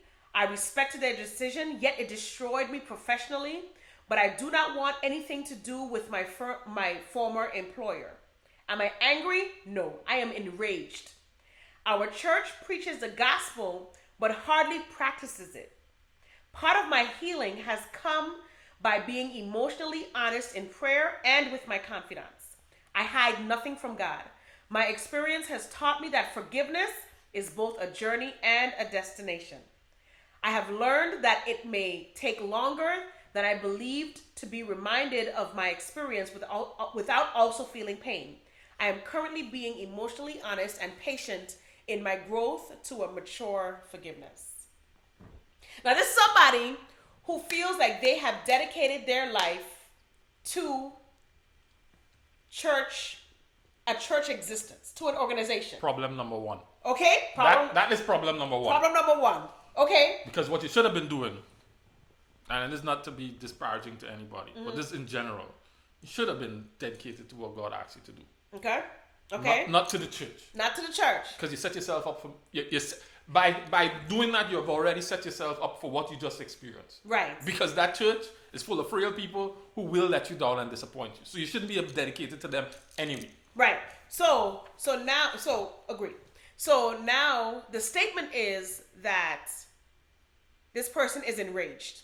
Before you go there, the only reason I brought that up is because one of the things that all the stories that we've heard, most of the stories that we've heard have revealed is that part of the hurt we experience come from misguided, misplaced expectations. Right. And I didn't want that to go, left off. So this person, our first point was that this person had high expectations for a frail, imperfect organization. For people. Yes. People hurt people. And so when those people, like in Ayana's situation, turn their backs, right? Does that then make us be responsible and not have high expectations for people? Should we not have high expectations? Should we have no expectations? I'm all for the no expectations. But is that really where we want to be? I would say have realistic expectations, and I would flip it and Get say, with you when he's no, it's not semantics. It's just a different perspective. It's new lenses. Yes, it's a new different way lenses. of seeing it, right? I would say it's more realistic expectations. People are frail and they will drop the ball. I mean, and then the other piece of it is those people could be you. At any moment in time, you could be that person who disappointed in your response somebody else. Yeah. And then, or the one who, I think you have to be a person who's done wrong and caused hurt to understand what it feels like to have done wrong, and then what it feels like to want this forgiveness or this response from people. Right. And or people to not turn their back on you because you disappointed them this one time in this very huge way. Uh-huh. Like, come on, guys, you know, I'm human. Right. Why, if we all want that, why are we so reluctant to give it to other people? Because we're busy looking at ourselves. I mean, that's the truth. We focus on the hurt that we feel. I've read something. So you're saying we're self-centered? Yeah, I mean, I read something the other day online that says, I can't remember, but essentially it was saying that, you are mature in a relationship when someone hurts you and you spend the time trying to figure out where did that hurt come from in them? Like, what made them decide to do that to you? As opposed to, you hurt me and this is where I am right now because you hurt me. And I mean, that's great. We don't see ourselves in other people. Right. And I think that's one of the challenges. We don't see ourselves in other people, and we fail to remember that people are frail and they will disappoint. They will let you down at some point. And this is not to say that you don't believe the best in everybody, because 1 Corinthians suggests that we do that. 1 Corinthians 13, I think it's verse 7. Love always believes the best in everyone. And until they prove you wrong. It always believes the best of everyone. Even when they prove you wrong, it's almost like you still come back and believe the best. You still come back and believe the best in them. Even though they repeatedly prove you wrong, you believe the best in them. God does that for me. I get that. But this is and that's what I would want somebody else. That's what I would want you to do for me. I understand that. But this is my disconnect. I feel like sometimes you have the opportunity in that approach, right? To always believe the best, to always restore somebody back, and to Wait, always... I didn't say that. I said always believe the best. Okay, to always believe the best. And always be willing to restore. And always be willing to restore, which would suggest then that you are acting in a manner to support restoration. To support relationship. But you are... I'm acting in a manner to reflect the love that I've been given, actually. Right. So my issue, and I'll be honest, my issue is sometimes understanding different temperaments of individuals. You have individuals who take advantage of people like that, who take advantage of people like that, who constantly come back, slap me in the face. I'm going to come back and be like a dog, like a puppy. Come back, hit you, boom, I'm going to come back, wagging my tail again. Boom, wagging my tail again. There are people who take advantage of that. And it could make you, it could appear that you are being punked. Like you coming out like a punk. And every time the person come back and they do the same thing again. There's a great CD that came out, right? A great CD. I think it won 8 Grammy Awards or something like that. What CD was that? Miseducation of Love. Really? And in that CD, I think it was a song called Forgive Them, Father. She says, there's this line, everyday people, they lie to God too. Yes. So what makes you think that they won't lie to you? To you. Don't be quote my most favorite artist, okay? I know that there are people who take advantage of God the same way. Oh my gosh. Are you bigger and better than God not to deserve that? Not bigger and better, but good gracious. I mean, somebody... They're doing that to God. Who is you? I wrote it down. Who are you? Okay, so going back to... This is going to talk about this. So, who am I? Yes. They do it to God every day. Yes. God forgives and throws it and never to be seen again. That's what the Bible says. I'm forever grateful for that. Right? And therefore, I should then extend. I get that. But when we talk about the temperature checks of David, how long do you temperature check? Like, do you temperature check endlessly while that person is still has a temperature? That's why you have a Holy Spirit. That's why you rely on the Holy Spirit, and that's why you have prayer. Because the Holy Spirit will tell you, the Isaiah promises, you'll hear a voice on your left and on your right saying, turn this way, walk in it. If you rely on the Spirit will say, Andy, it's time to pack your stuff and get the heck out of here. Yeah, I'm all about... Landy, that person is coming to do this for you. Do not give them that today. But it's not Landy to decide, you looking like you trying to scam me and you're not going to punk me today, so I'm not going to give that to you. That's the wrong posture. That is the wrong posture. The posture is, God, what do you want me to do here? You want me to give it to them and look like a punk? I don't really want to, but here. You want me to do it again, Lord? Right, you want me to do it again? Yes, I want you to do it again. But for real, like that is Okay. that is the struggle for many. Because no one wants to feel like they're being taken advantage of. Nobody wants to feel that. Neither does God. I'm sure. And you take advantage of him? I'm sure. I'm sure. I'm so sure. But I mean, as we work to get there, right? Because that's the journey that we are all on. We still struggle with, I don't want to do this again. I don't want to come and deal with you. I don't want you to lie to my face again. And then I smile like as if you're telling me the truth. And I know good and well you're lying. I don't want to do that again. And here's the thing that we talked about before, but this allows us to introduce it here. In our culture, in our society, being punked is not something, or allowing people to take you for a punk or walk over you or take advantage of you. It ain't happening. Is not something that is culturally acceptable. Right. But in the kingdom. I get that, yeah. In the kingdom. Yeah. That's sometimes what he asks of us. Sometimes. Not all the time, but sometimes what he asks of us. Not all the time, though.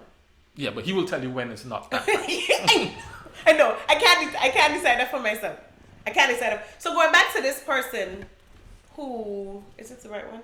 Who submitted, who's having a hard time. They're enraged. Sorry, I didn't mean to sidetrack. No, it's fine. They're enraged. They are trying to get to what they call mature forgiveness. They're being honest with themselves, emotionally honest. They have confidants. They're searching with God and stuff like that so they can get to that place, right? I'm all about the journey to forgiveness. You don't believe it really is a journey. You believe that, boom, boom, you're forgiven. No. Oh, no? So when people get cut, right? Yes. It bleeds. True. And it doesn't heal overnight. It doesn't. Or let's take somebody who's really into, let's say, skateboarding. Uh-huh. And they were doing a trick. They fall and break the leg. Uh-huh. Right? Uh-huh. Forgiveness is the willingness to go back and skateboard again. And not avoid skateboarding because your leg was broken. Now, you can't go back to skateboard right away. Right. You had to fix the thing, you had to splint True. it, you had to bandage, you had to True. wait on it to heal. True. And then go back. However, forgiveness is being willing to skateboard again. How unforgiveness is saying, you see me and skateboarding, I done. But this is where I'm saying you would have learned the lesson as to what caused you to fall before, and you're not going to do that again. If I'm trying to do the trick, yes, I'll do it again. If I'm a professional skateboarder and I'm trying to do the trick. How did you fall in the first place? Okay, well, maybe like you don't lean this far. Lean like this. Not this far, because that's what tipped you before. So you're learning from what happened and what caused you to fall and break and mash up and all kind of stuff. Or perhaps I didn't lean properly. But you're not going to do it again, though. So you would have learned. Yeah, but the leaning is necessary, but I may not have done it properly. The leaning is necessary, but you will not do the full lean that you did before. Or the full lean was right, and I just didn't jump high enough. But my point is... My point is, because of what happened to you before, you learned your lesson. And you're not going to return to that same posture again. You're going to adjust a little bit so you don't have that fall. Yeah, but that takes us back to me making a decision. But if the best practice that the experts suggest is this strategy, then I may have to make sure and perfect the strategy that was given by the experts.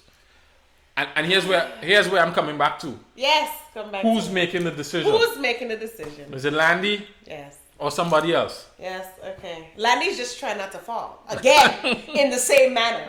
So, Landy is going to say, Landy leaned like this before. Let's perfect that lean and not do it exactly quite like that before. That's what Landy's saying. Mm-hmm. But, okay, so my person who was enraged, their first mistake was putting full confidence in the organization. And that has now served as the root of a lot of their hurt. Because the organization did what the organization was going to do. Which was consider the source. Yeah, which was going to disappoint.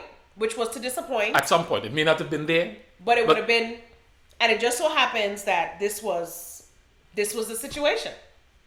So the lesson learned on this one is, rather than marrying yourself to something that is fallible, marry yourself to God, who will never fail you. Correct. Right?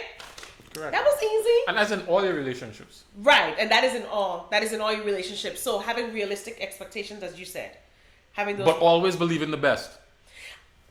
See, you do that again. Always believing the best, continually believing the best. Let's see if we can read it here. Even though I'm sure you're going to find it. Even though every time before was the same outcome. Psychology says that is conditioning. If I keep coming to you, Jared, and if I keep coming up to you and I ask you a question, you just keep saying no, no, no, no. I am going to expect, because of conditioning, that you are going to say no. But I still keep coming to you. That's insanity. Doing the same thing and expecting a different result, that's insanity. Until the one day you say yes. You know? That's why I have a Holy Spirit that keeps me from insanity. Yeah. I have a Holy Spirit that says, do it now. Do it now. Do it now. Do it now. Do it now. Okay, stop doing it. And as long as I'm submitted to that Holy Spirit, I keep doing it now as long as He says keep doing it now. Not until I think it should stop. But He says it should stop. As long as you're submitted to the Holy Spirit. I'm going to find the verse though. I'm sure you're going to find the verse. Let me read another one. This one came in. It says, I was going to a church, very much involved and active in ministry. But I began to see a pattern in the ministry where the pastor and his wife were very dominant and controlling, and how people would get hurt if you crossed them. And I don't mean just slighted. I mean all out campaign against you. Prayed and felt the Lord leading me to leave. I was scared because I saw what happened to others, but I trusted God's Spirit within me, and I did the right thing, which was to have a meeting with them to tell them I was leaving. We're going to come back to that because a lot of times people have issue or they don't have meetings. But anyway, we'll come back to that. That was a Thursday. Before I was 5 minutes away from their office, I got a call as to why I was leaving from a friend that they had called. Then it all started. The Sunday, the pastor went on the pulpit and told the congregation I am a Jezebel and no one is to associate with me. Further, he told all his ministers and leaders that they were forbidden to speak with me. That happened in May of 2008. Last October, 2016, when I first had the opportunity to see him up close, I went to him. He was stiff, but I hugged him and I told him I loved him. I saw his wife the next day and hugged her as well. Good for them.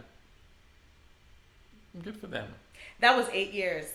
That's a journey to forgiveness. Question is, did it have to take that long? I don't know. The person seemed to just roll up on them one day and saw them. Did it have to take that long? It did, though. And sometimes that's what it has to be. Sometimes that's what it has to be. It did. Sometimes we're stubborn, and that's what it has to be. True. Sometimes we're unsubmitted, and that's what it has to be. And that's what it has to be. I do like the point here, because I got some letters from people that said that they had experienced church hurt, but nowhere in the letter did it state that they went to the church or they confronted whoever the offender was. And I think a lot of times, and I wanted to make sure that we set this in this setting, in that a lot of times people experience hurt and they hold and they harbor those feelings, but they don't give the individuals who have offended them the opportunity to fix it by bringing it to the offender. You know what I mean? And so she decided to have that conversation. Now I understand there are people who may not have that confrontational, whatever you want to call it. You know what I mean? Me, I'm gonna do it because that's right. And then others may not. So how would the person who could so easily be like, you know what, I ain't studying with that, I'm gonna just roll out? Because that happens a lot. People leave a church and they never speak about their issue with the person that offended them. So you don't give the person the opportunity to fix or to rectify the situation. Don't worry, somebody at the next church will touch that same button and they'll be jumping from church to church to church to church to church. So it's always good to approach the situation. I will say the Bible says. Right. That before you come to worship, you resolve the issue. With your brother. Mm-hmm. Yeah, I think even if they have issue with you. Even if the responsibility is on both the offender and the offended. So give me that in real words terms. Like, if you did me something before I go to worship and I know and I'm hurt with you, I have a responsibility to come and address it with you and say, Landy, you hurt me. Right? Mm-hmm. But if you hurt me and didn't realize it and notice that I'm just being off with you, you have responsibility to address it with me. So let me ask you a question, because I have done that where I feel like somebody has changed and I'm like, is everything okay? Like, and the person, oh yeah, everything's fine. But then they still... That's on them now. Because you've been faithful to do your responsibility. Okay. Because I've actually experienced that. Where they're like, oh, no, everything is good and everything, but then they're still tripping. You can't do anything if they don't admit it. But your responsibility is to address it. So it would also be my responsibility if I detect something in the other person. Correct. I'm all for it. And if both have the responsibility, that's almost like God's way of ensuring that it happens. Because your responsibility and it's my responsibility. Because he's big on relationships and us being together. It's actually what makes us different from the whole rest of the world. John 13:34 and 35 says, by this shall all men know that you are my disciples, if you love one another. And if you love each other the way I have loved you. And so in Matthew 24 says one of the things about the world just before Jesus comes, or in the bad times, is that the love of most will grow cold. So the world is experiencing this coldness of love and this breaking up of relationships. We're married, divorce is pervading the world. It's 1 and 2 is being divorced. Nobody can stay together. The Christians are identified by their ability to reconcile because they've experienced this love and this reconciliation from God, who, while they were yet sinners, he went and died for them. I mean, it was while they were sinners. It's not after they apologized. Right. And that's the thing that we hold so dear. That's the hope that we love. That's the gospel that we cling to. Yet we are not so willing to give to others what we've received. Yeah. Partly because we don't see them as being us. If more people would say, that person is me, how would I want them to respond? How would I want people to respond to me?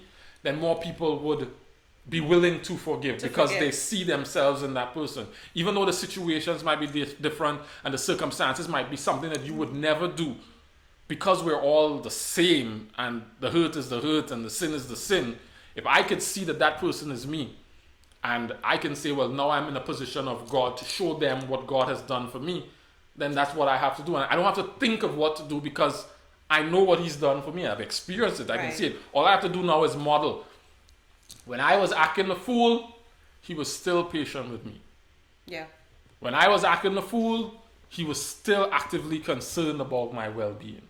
When I was acting a fool, and so when they are acting the fool, do the same. All I have to do is mirror, is a mirror, and that's what makes it so simple. That's what makes it so beautiful. Simple in that you understand the logic of it. when you're in the emotion of it, it's not necessarily that simple. You can understand it, and maybe at that point it becomes like what I call a head decision and not a heart decision. You got to break it down to, but we really can't. When you are emotionally charged, that's like telling me you told your child not to eat the cookie, right? Don't eat the cookie. Oh gosh. And your child say, "Mommy, it's really hard not to eat the cookie because I just want the cookie, Yes. Mommy. I just want." No, you just Don't eat the cookie. don't eat the cookie. You make it sound so simple. Temptation is temptation, no matter what the circumstance. But we Here's have another example. Your husband Al could never be tempted by a man who comes into the house to seduce him. Right. Never. No. Right? Right. Never, ever, ever. That would never work. Right. No. But he has something Yeah. that draws his attention and makes him want to do something other than what he's supposed to do. Right. Something. I don't know what it is, but he has something. That becomes hard, not because it is hard, because he could easily say no to the dude who's seducing him. Right. Right. Right. But if, let's say, Zoe Zaldana comes in. Why gotta be Zoe though? I was a guess. Just a guess.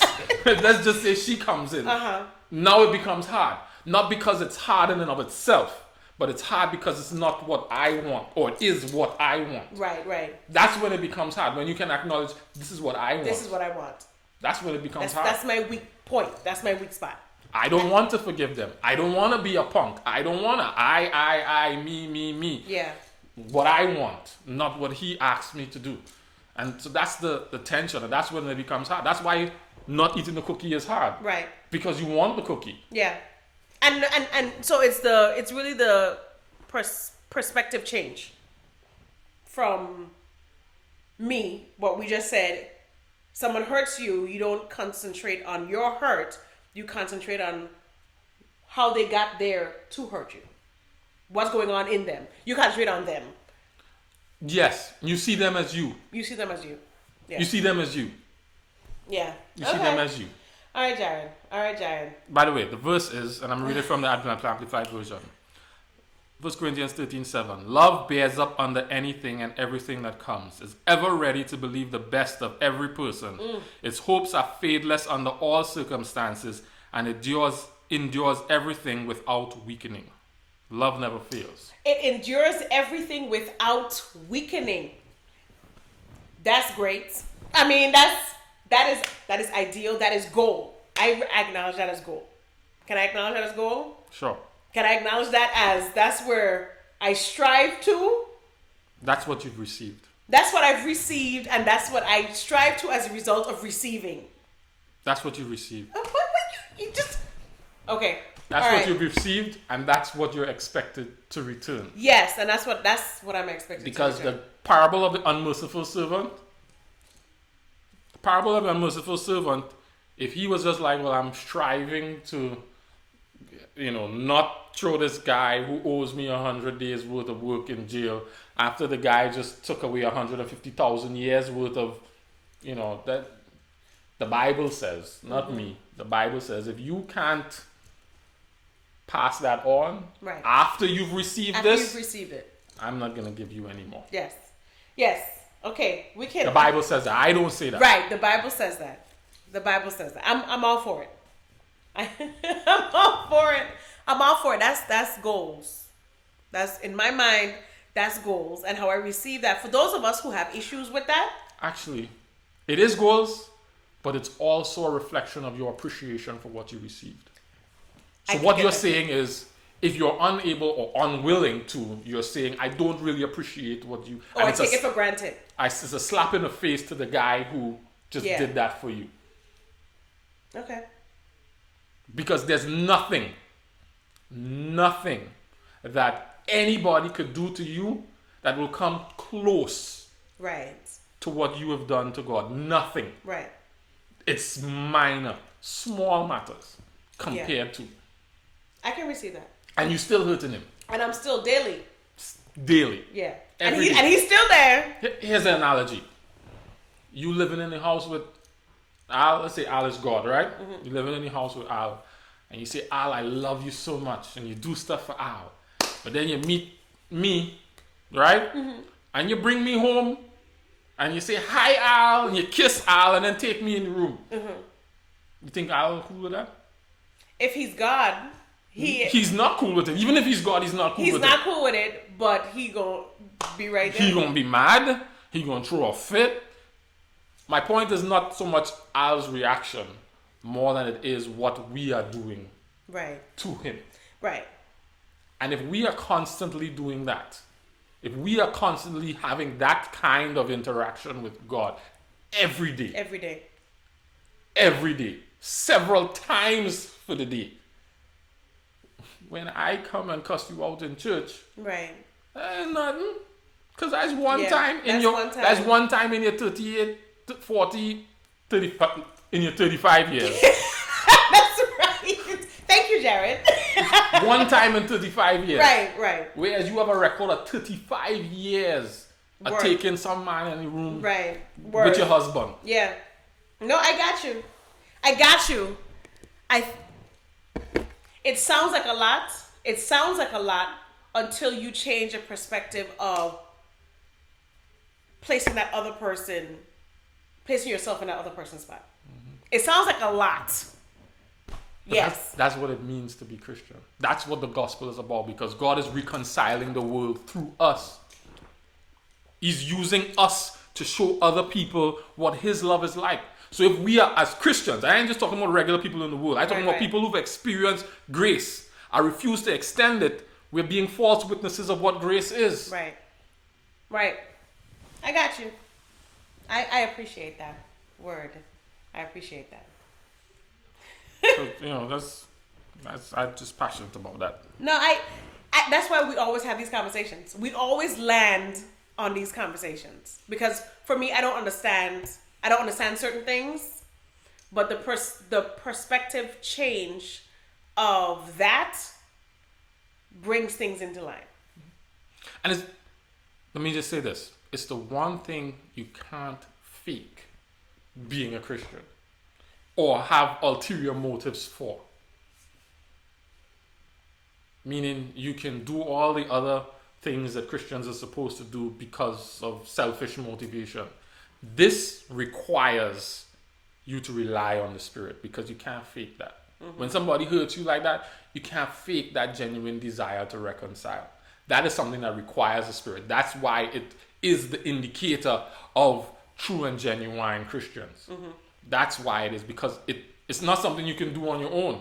It's something you have to rely on him. It's something you have to submit your will to him in order to do it. You have to say, you want me to take that slap again? Yeah. You want me to take that slap again? No, I'm not taking that slap again. Okay, if that's what you want, I will do it. And that submission process is what makes us Christian. I got you. All right. We are as how you let me go so far over? Well, you start. Yeah.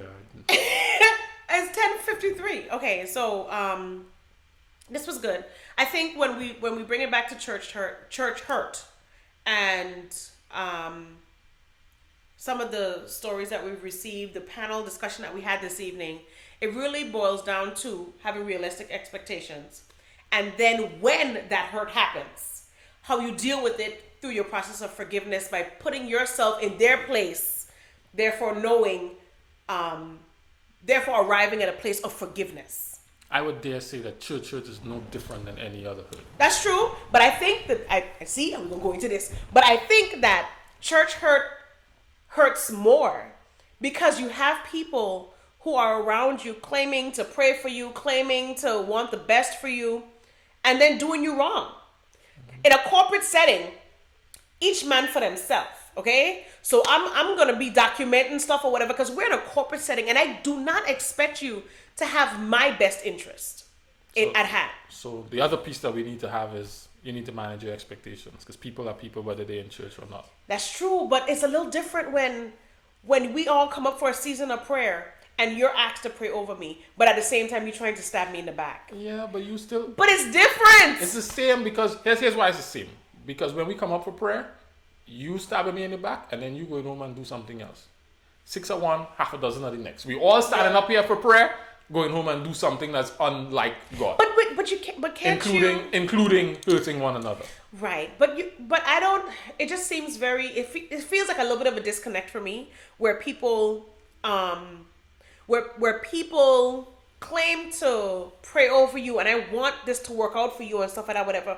But then they still have ill feelings or ill thoughts or ill intentions. They've revealed where they are with God, because the true mark of Christianity, the true sign of discipleship, is that ability to love, that ability to reconcile, that ability, and that's the ability to love and reconcile, understanding that hurt will come, because it is frail people.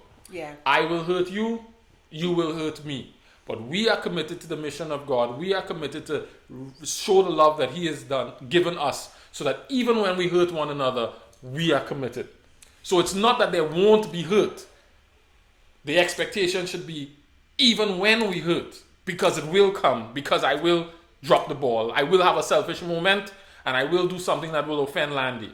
But Landy and I are committed, because we love Jesus, to this relationship, to our mission, and to healing our relationships, because that's what He's done for us. That's the expectation that I'm suggesting we flip to. that we flip to. Not that there won't be hurt, but when the hurt comes, we're committed to reconcile. I guess, and I get that. I guess for me, it's a little difficult to receive when the hurt comes, and in the same breath, you write to me on your prayer list. I'm for real. I'm for real. It's a little difficult for me. You know, you hear people say, ain't everybody could pray over you, because ain't everybody have. It's like being shocked when the pastor get caught in mess. But right, it's not being shocked. No, I'm saying that disconnect is like being shocked. You shouldn't be shocked. You're human just like me, and you have weaknesses just like me. True. And that could have been me. So then, don't pray for me then. No. Because No. I mean, no. I'm just saying. Believe in the best of everybody. Oh, repeatedly and repeatedly. Okay. But I'm just saying that it's a little bit. I give you the benefit of the doubt. It's a little bit of a disconnect for me when you have people who you share life with. You know, like if you don't do it to somebody. And possibly. And like if you don't do, like you immune from doing that to somebody. I'm not saying I'm immune. I'm just saying. Like you will never do that to somebody. I didn't say I will never. I will say. Do you think they will experience the same disconnect? Possibly. And what would you want in that moment? But hey, listen, I shouldn't have been praying for you in the first place, because we ain't So here. you stop praying because you might somewhere down the line, do the same thing that they just did. I'm just saying that's my disconnect, where you have people say, like, which is why, like, I told somebody this the other day, which is why you would find me not necessarily getting too involved with the business of the church. You know what I mean? Because then you meet people that you see on the weekends when they're dressed up and praising God. You meet them on the business side. And a lot of times sometimes that's a little shady. And I don't want to deal with it. I'd rather just 90 seconds. I would rather just interact with you on the weekend when you're dressed up feeling nice and you're high in the Lord, as opposed to on a Wednesday morning when life it is. You know what I mean? So maybe that's a problem. Maybe that's a second show. Maybe that's a second show. Because or maybe that's the problem. That you want something different. People are people, and you don't have a church life. Then don't show me on the weekend the face of, oh, I'm great and all highly favored and blessed, hallelujah. Don't show me that on the weekend. Don't show me that on the weekend. Show me you, period. Let me get to know you, period. Don't come with I'm dressed up. I agree. Today. We should all be real. I'm all for that. We should all be real. I'm all for that. But we're not. No. But we're not. No, I'm all and for it. we know that. And Yes. we know that we're not. Yes. No. Yeah. No. I got you. I'm good. I'm good. That's my disconnect for real. When we try and dress up nice and be cool and all smiley and everything like that, and then hit me in the middle of the week and Luke 6 speaks to the idea that the pagans probably pray for the people who are nice to them. So you don't get any credit for that. That's true. Being in cozy, fun-loving relationships with the people who are doing good for you, It's easy. Anybody can do that. It's easy. But it takes a real Christian relying on the Spirit, trusting in the Lord, and being appreciative of the grace that they've received to love on the person who's hurting them continually. Yeah. I got you.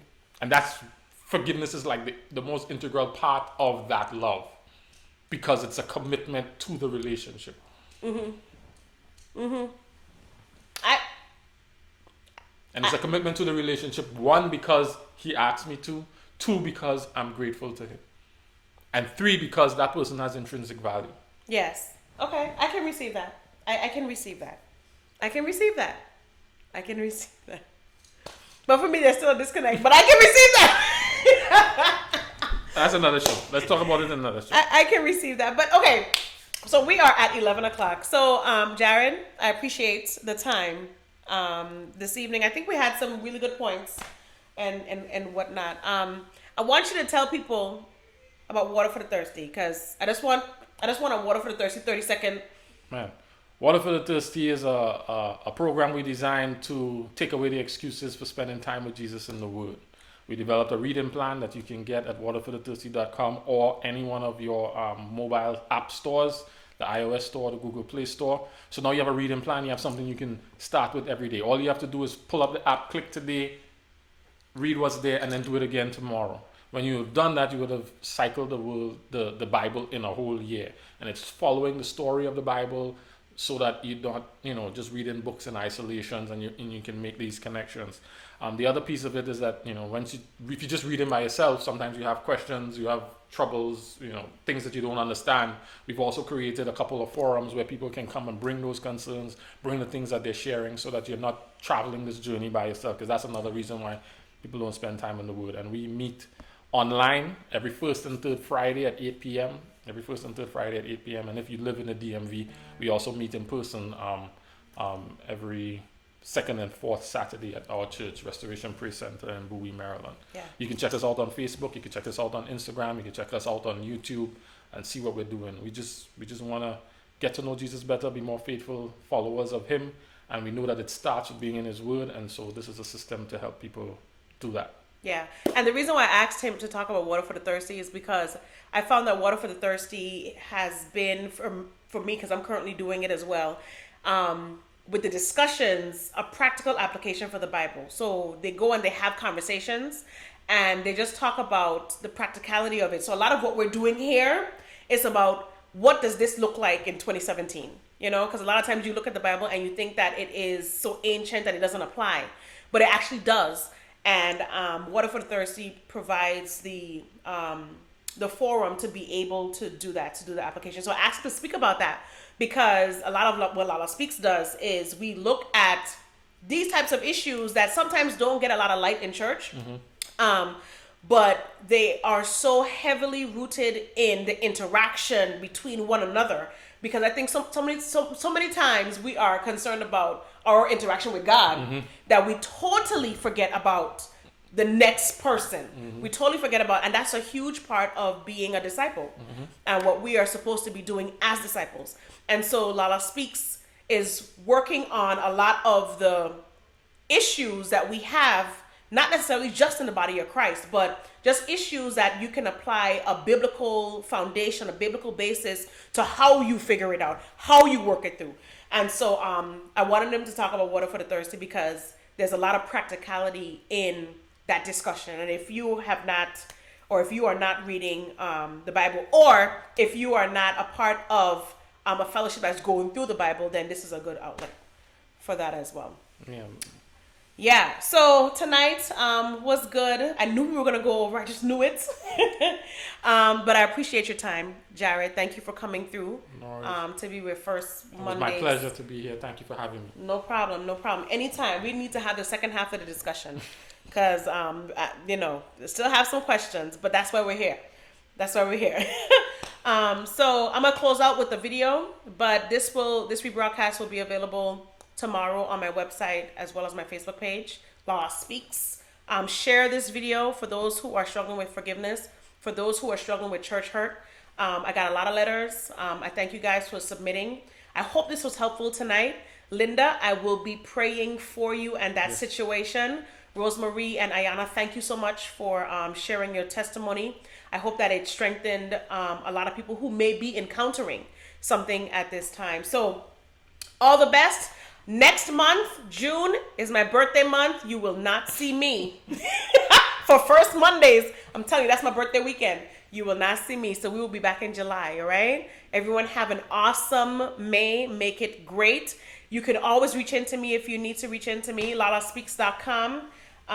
If you have any show ideas, you can go ahead and just submit it on online show.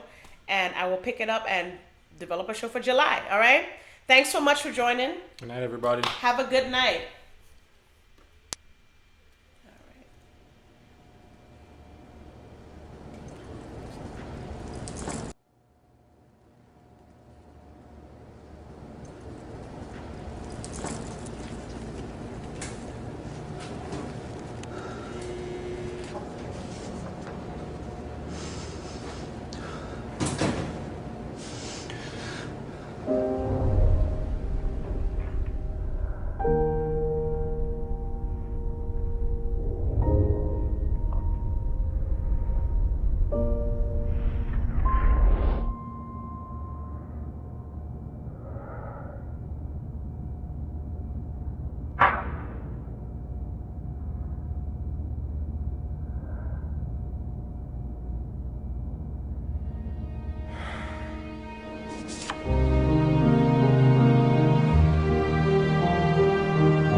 LaLa Speaks is about owning who you are.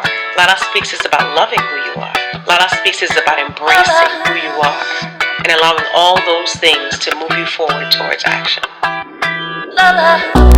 Every time I wake in the morning, I think even if my voice couldn't be heard, I still speak. And even if I get frustrated and I don't want to talk to the Lord, you know what? He still speaks. So now I'm just riding around in my Jeep, but I'm still tuned in to hear LaLa speak. She talking about what's right in the world and what goes wrong to make your spirit unfurl. Now that's deep.